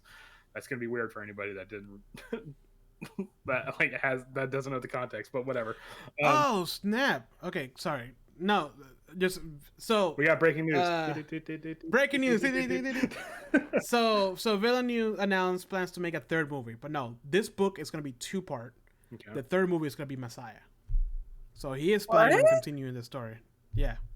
Oh no! Oh, they're going to cut so much. Yeah. Oh. So no. I mean, I got really excited when I heard it was 3 movies. And I thought it was the first book, but no, I guess the first book is just going to be 2, and then the 3rd movie is going to be Messiah, which it makes sense. Messiah is a pretty short book, but... I mean, yes, but no! we'll see how we'll see how it goes. They're gonna cut so many know. good scenes. I know. I am concerned with some of the things that they did cut and how they're gonna shape the characters in the future. Because like the Baron, the Baron gets taken down in the most comical way possible. Mhm. But I don't know. I think that like his entire like paranoia plays in, like takes a lot into play like later on. But like they haven't even actually introduced Fade Rotha yet. I just checked. They might actually have finally chosen their Fade Rotha. I was actually worried they're not going to have Fade Rotha at all. I was worried about that too. And just Raban is going to be, you know, Raban is just going to be the Fade Rotha. Because, I mean, it's Dave Bautista. You're not going to have Dave Bautista as a throwaway, oh, he died in the background. Off screen, yeah. That's where I'm concerned, is like, Fade Rotha is supposed to be, like, Paul's counterpoint. Like, he is, you know, he's the yin to Paul's yang here. Yeah, he's the foil to Paul. He's everything Paul isn't. Exactly, and it's... I want to see it so bad. I don't want Rabin to become like this core portion. I mean, to be fair, I'm actually kind of glad they gave Raban more something. Yeah, because like in the book, all he is just and then a building falls on him, you know, and then that's it. He's dead. So... Well, I mean, even the Baron talked about him as if he was a throwaway character. He literally said he was like a throwaway character. I mean. Yeah, I mean, so apparently the Baron talks about everybody like they're a throwaway character, so whatever. So apparently the internet's #1 favorite actor for Fade Rotha is Barry Keoghan. Barry Keoghan. Barry Keoghan. Is the guy from that weird dude from that really Fantastic Beasts from and okay. Barry Keoghan? That could definitely work. I just saw that they were talking to somebody named Austin Butler. Barry Keoghan. Keoghan. I don't know. I mean, he's been in tons of stuff over the years. I can see Austin Butler doing it. I could also see this guy. They'd work nicely. Yeah. But they have to be... Well, I mean, I don't know, because they also describe Fade Rotha as being, like, very muscular. So... I don't know. Really?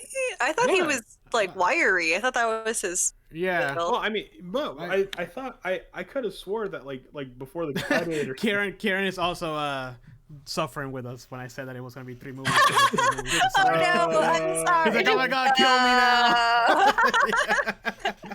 now. But I could have sworn that they described Fade Rotha as like someone's like, oh, his muscles won't turn to fat like this guy over here. That was more about his activity. So, I mean, I will never stop envisioning Fade Rotha with his little ringlet curls and his bell bottoms looking so fun. If he does not have the black and white gloves, turn this shit off. Stop production. Yeah, that's it. 1 out of 10. Yeah, I don't care. I don't care how many pugs or weird hand monsters you throw at me. You know? I want those bell bottoms. Let's go. Yeah. It's very timely bell bottoms. I think overall, I mean, I enjoy this movie. I can't wait for part 2. I think I understand why they took some of the stuff out. Most of it. Some of it I don't. Mm-hmm. But I get it. I mean, there's a lot of people who've watched the movie and they're just like, it's a slow burn and I don't get it. And there's a lot of people who are like, that's intriguing. Mm-hmm. And maybe I'll watch the second one, maybe not. But then the book readers, the people who know Dune, are freaking out. Yeah. I mean, you're like, this is amazing. Yeah, I mean, the thing is, after reading the book, I'm like, wow, this is an action movie by comparison to the book, because like we didn't even get to the juicy bits until like 5 hours into reading. By comparison, we're just like, no explosions. So I'm actually really glad. I'm actually glad that most of the book readers are accepting of it, because I could totally see how they're just like, oh, they just made it into like a Marvel movie or some shit like that. Yeah, it feels like I feel like the Dune fans are not as hardcore as like the Star Wars fans, I guess. Lord of the Rings fans. Or Lord of the Rings fans. Who are just like brutal. Ew. all over. So cute. Okay. That's what Diesel thinks of the Dune movie. He's a hardcore novelist. Oh man. But what I'm worried about is because they threw so much at the wayside, those small things were the seeds for bigger Yes, plot. exactly. That's my fear. Yeah. Like the whole idea that nobody really knows the capabilities of the Fremen and and all this other stuff, and the traitor thing, that's more like just for personal character. Well, the traitor thing is also part of why Watt eventually actually chooses to work with the Baron. Yeah, and that's what I'm worried about. Like, how are they? Are they just going to straight up kill Thufir now? You know, I hope not. I mean, I know that he eventually just dies anyways, but but he dies. They're gonna kill Thufir. They're gonna kill Thufir. They're gonna kill Thufir. He's not gonna make it. I mean, he's definitely gonna die, but like he's supposed to die. No, like they're gonna kill him up right off. He's not gonna be a traitor. Yeah, I don't. What Andrew said makes sense now. I hate it. Yeah, because I mean, to be fair, Thufir wasn't really that present in the first movie, so he wasn't. I can totally see them having the scene where they're alongside the Fremen jump out of the sand, kill the Sardaukar, and then the Harkonnen troops descend upon him, and then that's it. Thufir's just dead. You know, just a laser gun straight to the side of the head, and that's it for Thufir. Done. You know, because all the small intricacies have just kind of been left at the wayside. So, I mean, they still killed Peter though, so there's still the opening for a new Mentat in the Baron's life at this point. So there's still that opening.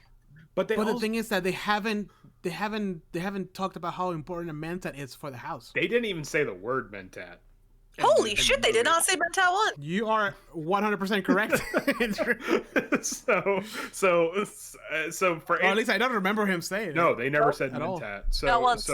So whenever like if you didn't read the book and you went into it, okay, there's just some people that can just think really fast because their eyes go white.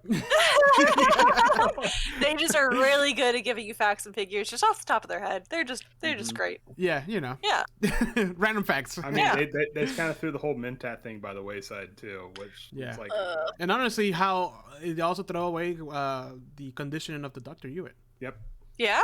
Although I did like I did like the fact that he can detect that Paul was spice sensitive by checking his pressure points. Yeah. He's like, let me check your vitals. Didn't he do like a Spock thing at one point? Yes. He's like, let me check your vitals. Now you're good.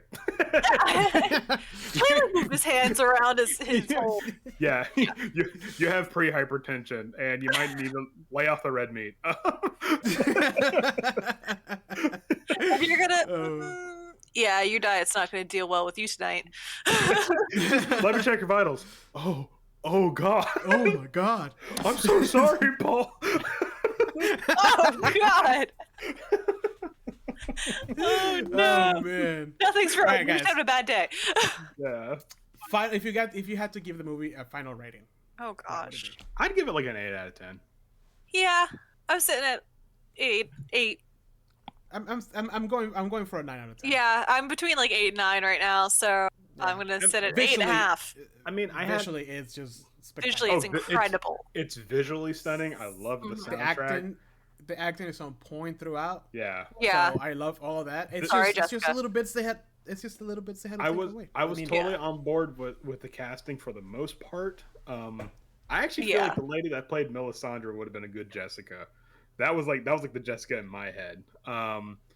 But Melisandre from Game of Thrones, the woman in red. Yeah.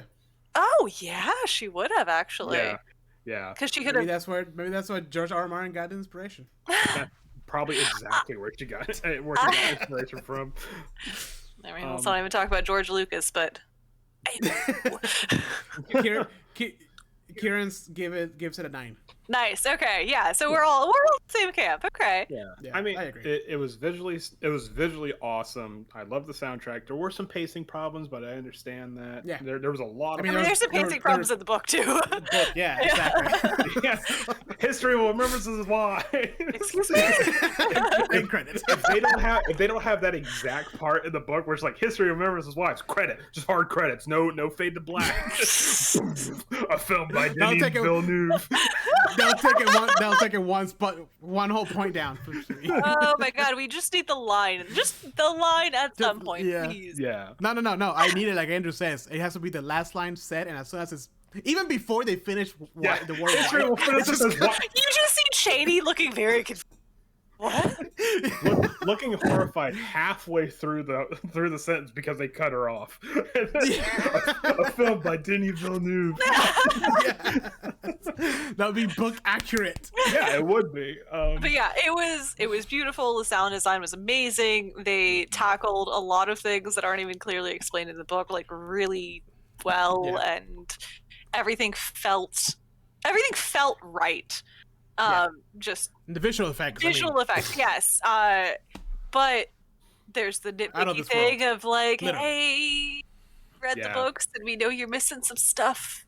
Yeah, and I know they have justifications. I'm pretty sure they have a whole team of people. I get it. Like, you have to cram so much information, such a complex storyline into something that is, easy to understand, and like, it got to about the 2-hour mark where I'm like, at the end of the day, for me, this is an adaptation. Like, this is this is what Denis Villeneuve's like. No, this is how I'm going to put it on screen. So I had to make peace with it. Like, this is not the definitive Dune.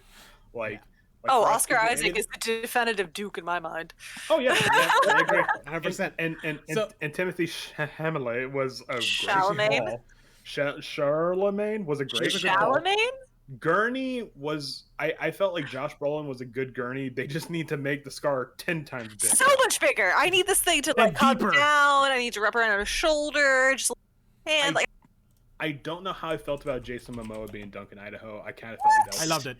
I loved it. You're wrong. I kind of felt like that was. You're wrong. I kind of felt like that was a more like a studio thing because like. No, you're wrong. Well, no, because Duncan wasn't all like ha ha ha with as he was in the book. Like Duncan was the only time we actually see Duncan crack a smile was like I set a trap for him.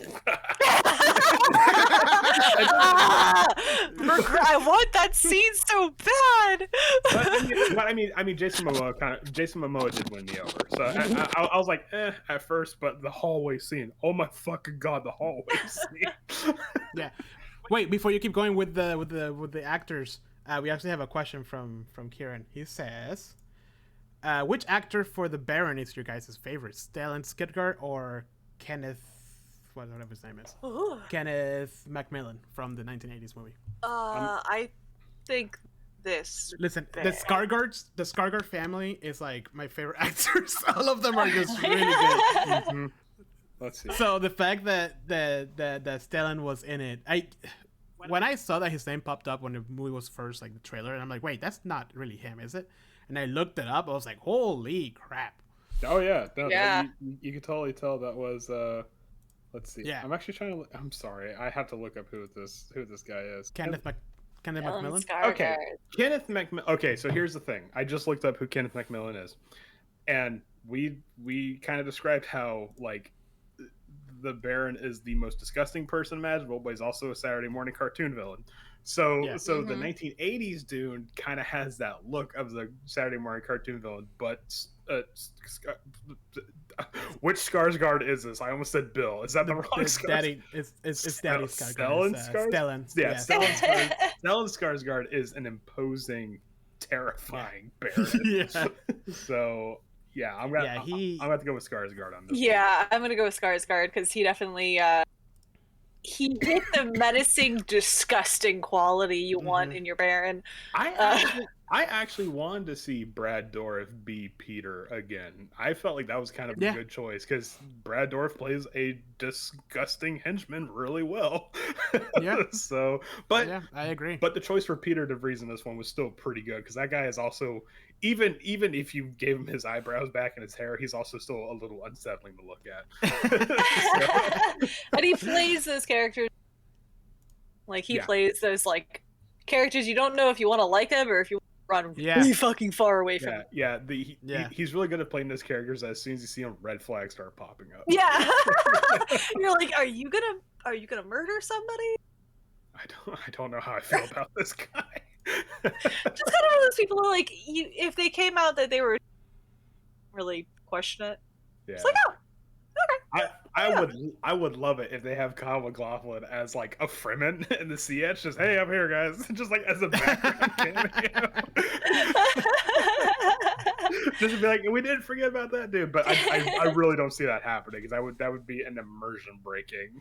Yeah. Like I will say the only issue I had was with Jessica, and it wasn't even necessarily about the casting, because I think visually speaking, she looks like you would imagine Jessica would look. Yeah. But like, just the wilting flower, the just weeping quality, because. And if it would have been like right before when the Reverend Mother shows up and then she freaks out and then gets it under control. Yeah, she does that in the book. Mm-hmm. Or and then at the tent she breaks down. Mm-hmm. Yeah, fine. But it almost felt too constant. But she's like I kind of took a small count. She is weeping and shuddering while Paul's taking the test. She starts breaking down when the Reverend Mother leaves. She definitely breaks down during the tent. And it's it's just like, okay, in terms of visuals, the actress is very good casting, but in terms of directing, that's what I'm saying. We could have had a little bit more Melisandre in there, like bring some of that like that dark mystique and have her be like you have to get through the walls to to understand her. She could have even pulled back the scene of like when she's standing out there waiting for Paul, and she still could have done the litany against fear without needing to sob through it. Like it could have wringing of hands and sweat and like it could have been subtle, but. Yeah, just have her start freaking out first, and then she starts reciting the thing, and immediately gains control back. That would have been perfect.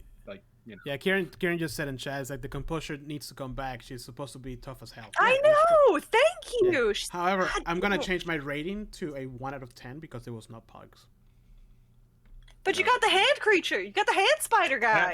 But it's not. Okay, it's coming out of a bowl. I mean, it's a pet. Jose, I hate to break it to you, that's what pugs look like in the future, man. Oh, what? I mean, the super intense breeding, trying to keep things pure, gets out of hand. It gets 8,000 years in the future. I mean, you saw what pugs look like 150 years ago, and compared to now, so 8,000 years from now. I don't want to think about that. All right, we are an hour and 40 minutes in, guys. So, final thoughts. I think we've been talking about final thoughts for the past 20 minutes. Yes, final thoughts. This movie's garbage. No. 2 out of 10. No. Final thoughts. This was fucking beautiful. Yes. Oh my god. Final thoughts. Fucking beautiful.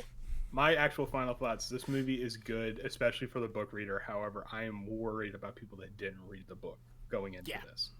Yeah. However, though, I've seen a lot of people who watch the movie and they're like, "What the fuck just happened? Let me go read the book."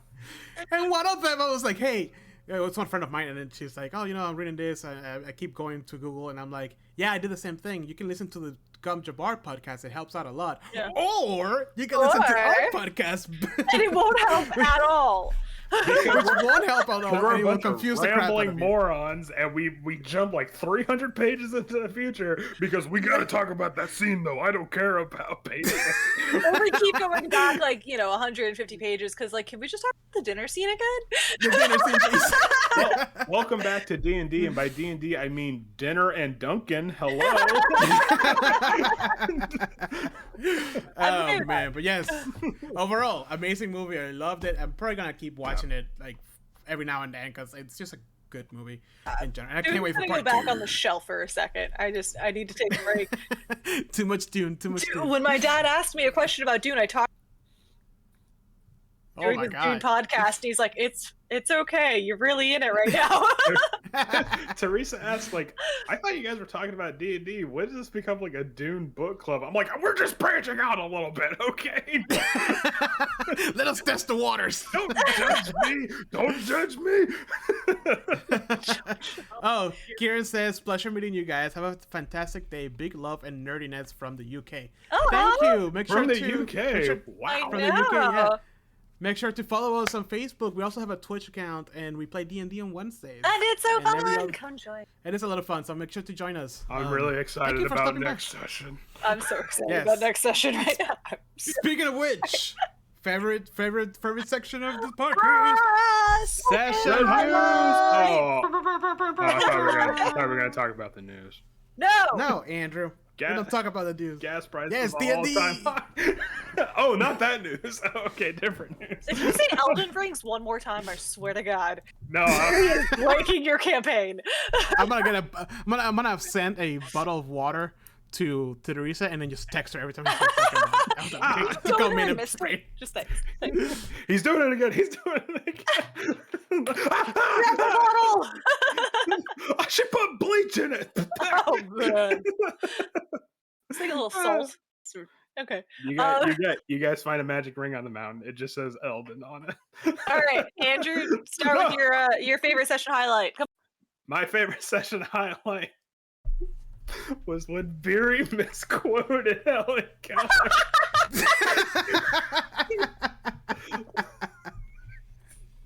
You knew that. Do you want to elaborate a little bit? No, I don't, because I'm literally turning red. No, not you, Andrew. Okay, You gotta get to listen to it. Okay, so I have a comical session highlight and I have a serious session highlight, and that was the comical one because so Captain Scott, who is this scumbag Zentarum agent that you guys have been like towing behind you because like you know what, you're better off with us instead of being dead. Like you're no good to us dead, kind of thing.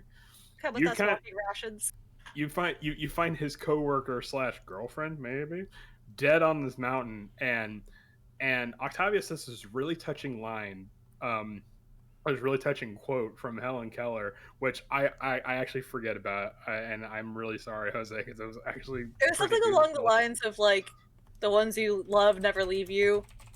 Yeah. Did you actually look it up for this moment? I want to ask. You didn't just recite this off the top of your head because I will feel. No. I looked it up. I was like, I will feel. And Heather, out of character, but felt really in character, said, "Did you just quote Dumbledore?" And Jose's like, "No, that was Helen Keller." And we're all just like, "Oh, okay." because outside of D&D, we have been a lot of discussion revolving Harry Potter because we had this Harry Potter murder mystery thing coming up. So Harry Potter's been kind of been on the forefront of our minds. And to be perfectly honest with you, it wouldn't be too bad to have Dumbledore say something like that too. That's a very Dumbledore sounding thing. So I can see that. But the fact that it was like, oh, did you quote Dumbledore? And we were all supposed to be like, oh, but then he drops us on us. No, it was Helen Keller. Helen Keller. And we're like, oh, we're all a bunch of morons.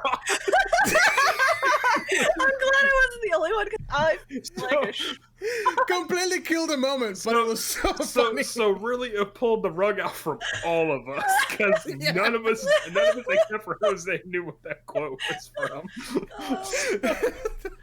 So we're all hey, we're just a bunch of children playing this game. But I turned beat right. But then Kieran is laughing out loud. But then Dumbledore and Helen Keller. I felt like such a some poetry is magic in its own way. Anyway.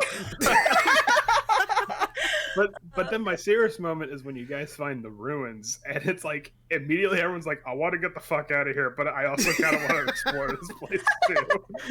And like Beery does her paladin sense thing. And it's like, oh, there's desecration here. We need to get the fuck out now.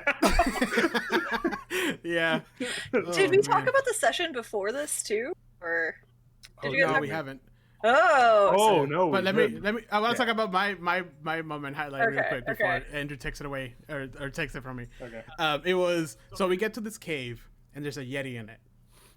And there's a baby, and then so one of our players. There so many good parts in the scene. I know. Oh my god. So one of our players sneaks in and kind of like creeps around to scout ahead, comes back and tells us that there is a halfling that we're supposed to rescue, and then there's a baby Yeti who is playing with a halfling. The halfling is not like playing with as if the halfling was a ball or a toy or something. With the literally the halfling was in a ball sobbing while Eddie just pushed him around the room. Smacking the halfling around. Like rolling around. So as usual, we spent 40 minutes coming up with a plan on how to tackle this situation. Oh wait, hold on. You forgot one part. Where Swift went in, it's like, okay, I don't see the mama. It's just a baby. Doubles back around and goes to another cave, like, oh, there's mama right fucking there. Just hanging out, sitting on a the ledge. Okay, guys.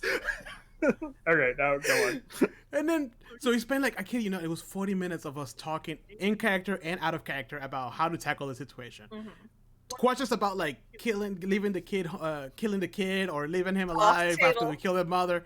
It was like, whatever. At the point, the final plan was to do a pincer maneuver, where like me as Octavio my sorcerer will go behind the mama and like scare her with fire, because my character knows that Yetis are scared of fire.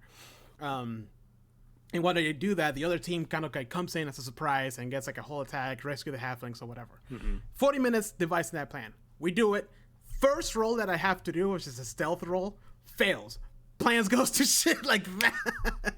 And instantly, just like nothing happens. And then the daddy Yeti shows up. yeah. And then, so we get a couple of attacks in, and I'm like, I'm feeling pretty good. I get my attack in, finally do some magic, like really good rolls of my magic. And of course, Beery, which is Heather's character, who's never seen my sorcerer do any magic of usefulness, misses this one chance because I rolled really high. And I thought, okay, we almost done here, whatever. We hear a roar from outside and a scream of one of our NPCs that was like watching the entrance being cut off, like mid scream. There's another. Yeah, and it was Daddy Yeti comes in, and of course, what do? Our druid shrinks the Yeti into a mini version of the Yeti, which somehow makes it harder to hit. I don't know why. Somehow it got angrier and more dangerous that way because our rolls went from going really well to going really bad, real fast. Because I mean the first Yeti didn't stand a chance because you and Swift were just like popping out of the corners, and then it just died before it even hit the ground. Yeah. But then the second Yeti showed up, and somehow that's the one that gave you guys trouble, despite the fact that it was like Danny DeVito size now. Yeah, and I love the whole time Beery, which is our Goliath paladin, who's been waiting to kill something this whole time. I have been waiting to fight a Yeti since I heard about Yetis. Session 1. I was paralyzed this entire fucking fight. She got paralyzed instantly. Gets paralyzed by the Yetis chilling gaze. And then she I love the fact that she does like three rolls and fails each one of them, and then Octavio gets paralyzed, and then the very next roll he succeeds with like a 27. Motherfucker. Yeah. I know. But then Barry's just like, guys, someone tag me and freeze me. That whole encounter was what I love about D&D. You can make the craziest plan to the T and try to follow it. It's not up to you. It's to the rolls. It's up to the rolls, man. And it just proved that I just like the visual that the rest of the group is going one way, and you just hear from Octavio and Swift's side, shit, and then just gunfire and explosions. Oh my god. I just assumed I was gonna end up like shredded and on the pile of corpses because I was just like, frozen. Swift almost did. This is the most damage Swift has taken. They're a little shaken. Yeah. He went down. Octavius used to getting half his life taken away in one hit. But Swift got shook. He got knocked down. They got knocked down to a single digit for the first time. Finally, My session highlight was the fact that this is the first time Beery has entered a true cave and not been killed in it. Not been killed in it. No extra Beery dies along your tag for me. Yeah. No, oh, man. Actually, I think my session highlight was from previous session. I don't know if you guys talked about it. No, we haven't. Okay, so we were traversing what is it? Kieran Knievel? Calvin's Cairn. Calvin's Cairn.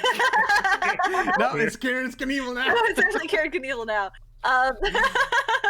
So as we're traversing this mountain, we are passing the third area, and all of a sudden one of us trips an avalanche, and Mittens uses his masterful feline speed and just nopes right out of there.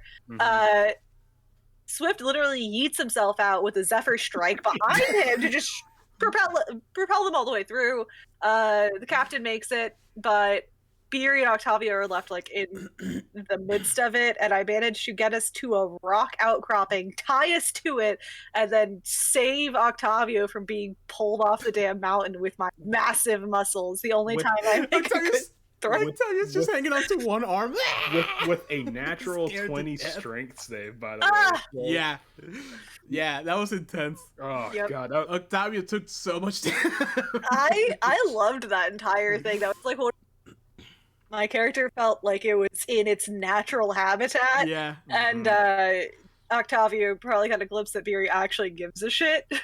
Yeah. Like, not only did I give you not tea, but I saved you from dying. I mean, that was one of those moments where like the dice were just with us on that, because everything led up to that point, and the fact that it was a natural 20, it's just like this was meant to be. Like this had and no, it was the fact that Octavio failed their strength save, but then Beery had a natural 20 strength save. I'm like, okay, this is exactly how I probably would have played out in my head, you know. So it was beautiful. And what I love about all of that is that we spent a whole session going up a mountain, and our druid was missing. So when one of our players is not there, we just he just magically he's sleeping or off the frame. Yeah. And then the next session he was on there, and we just arrived. And I just love to imagine the fact that like our turtle, what's his race? Is it just a turtle? No, turtle. It's a turtle. It's a turtle. Yeah. Our turtle druid was just up there already waiting for us. Like, hey guys, what took you so long? Yeah. You turn around. Oh God, Gar, you were here this whole time. Yeah. Hey, what's up? I'm excited to see what Mittens was doing while we were. Yeah, Mittens was missing last session, so. He's probably like ravaging that consecrated ruined somewhere. Oh yeah, there you go. Just looting the heck out of it. Any other session highlights? No, I think I'm good. All right, I have one piece of news. This was announced this week, actually. We have a new book from Wizards of the Coast. Ooh! Journeys through the Radiant Citadel. Oh, I did hear about this. Yes, an anthology of 13 standalone adventures set in the wondrous lands for the world's greatest role-playing game. So it takes apparently it just takes all takes place in the ethereal plane. Ooh. And it's just kind of like a Candlekeep or a Tales of the Yawning Portal, where it's just a bunch of like short adventures compiled and tied together by, in this case, what's the name of it? The Radiant Citadel. Mm-hmm. Radiant Citadel. Yeah. So Andrew won't be playing this. No. Huh? So Andrew can't run this. No, it's too bright.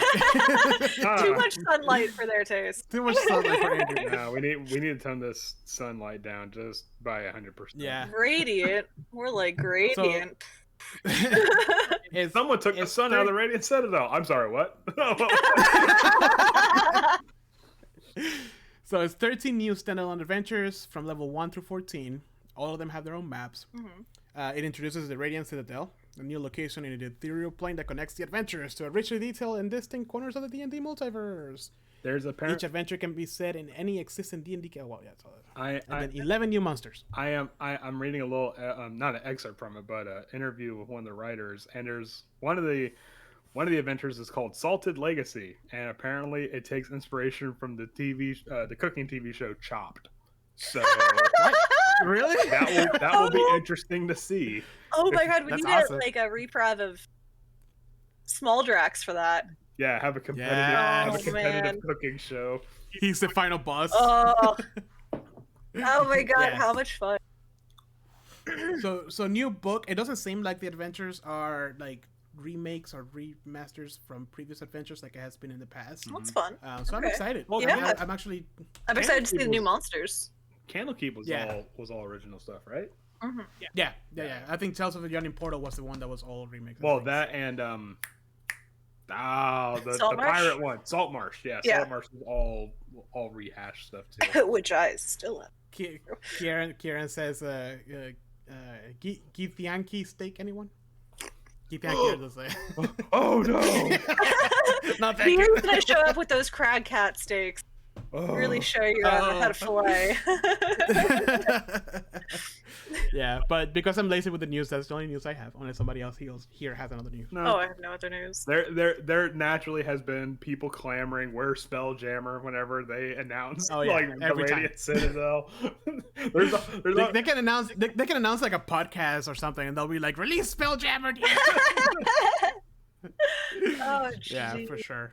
So what are we Alright, with playing that- next? Sorry. Huh? That's like, What's well, the next the campaign? next actual campaign will be, fuck. Fire Beyond one the I have. Witchlight? Yeah, yeah, Nice. Okay. yeah. So I'm gonna be running that Now, with the same group. Now, Jose, I did tell you that my prerequisite is that it has to be a world-ending campaign. So this is not that next campaign. All right, so I can make whatever fucking character I want for this next Guess. one. I said if the next Human fighter, campaign- gotcha. I will be a human fighter, and he will have a rich and engrossing story. And I will make something. Gary. Yeah. Well, I think. Yeah, I think that the next one is, which will probably be in like 3 or 4 years because the way that we're going. Jesus Christ! We're still level 3. It's 28 sessions. Just so you later. guys know, I was looking at Avernus on YouTube. Yeah. Let me tell you exactly how many sessions we played. Are you ready? 37. We played exactly, as long as this thing freaking loads. Come on. We played. It's not loading. 20. What? 20. Oh, that's way lower than I thought it was going. Oh, that's way lower. I went way over. 24 sessions. Oh, I really screwed up the Price is Right rule on that one. Oh, man.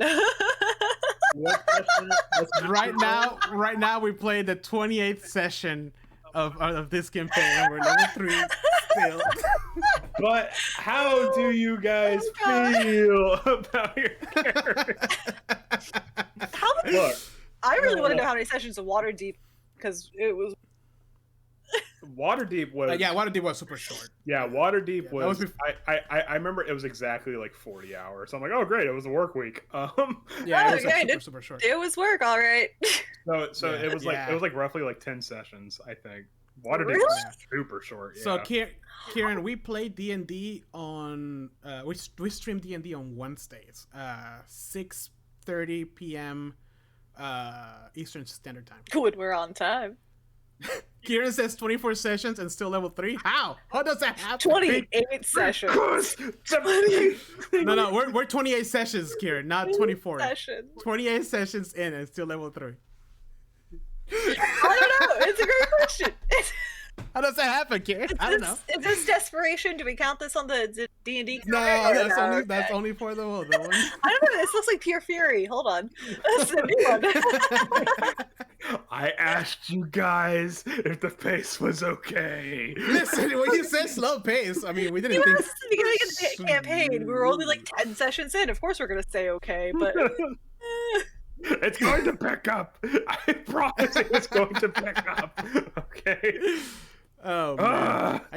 I can't wait to be level 4 in a couple of months. Maybe we'll be level 5 by Christmas. Maybe. I that'll said be that about Christmas. level 3 and it never happened. We love you, Andrew, and we love the campaign. It's a great But with campaign. that- Having so much fun. Yes, it is a great campaign. Let me wrap up the episode though, because we're 2 hours in. Thank you everyone who joined us. Kieran, thank you so much for sticking around. And Pedakeen, thank you for the follow. Make sure thank to like us on. We also we co-stream on Facebook and Twitch, so make sure to like both. We'll be back. I'll be back Tuesday playing Star Citizen, and then on Wednesday we play D&D with the whole group. It's Yay. 6 of us. Playing Yay. Rime of the Frost Maiden currently. Yes, we are usually, playing Rime of the usually Frost Maiden. 5 to 6, somewhere between there. Well, so hold on. So Kieran says, pull out the DMG and calculate your experience yourself. That's the problem, Kieran, is that it is technically our fault because there's a lot of things that we don't do. We've done so much and yet nothing at all. Yeah. The things you've done are like not conducive to the story. Like everyone's worrying about where Boffer the coffer is, but it's like, you guys are like, what about this plot? Like, nah, fuck it. We What want about fighting this owl bear? That's way more we want to important. talk. We want to talk to this really sick guy that's in this hostel. You named him Boffer the Coffer. You named his entire like It's your house fault, after him. I'm just saying, like, everybody's so worried about this little stuff, but then like here's the bread trails to the Shopping, cliffs, and you're like, no, let's go on a shopping spree at this honey store and explain what bees are to Swift for the next hour and a half. Oh yes, Kieran, we are ridiculous with our D&D campaign, so please make sure to stop by. Not entirely my fault. Just to experience some of it. But I'm gonna wrap up the stream again. Thank you guys so much. I hope you also have watched the Dune movie and you enjoyed the Dune books.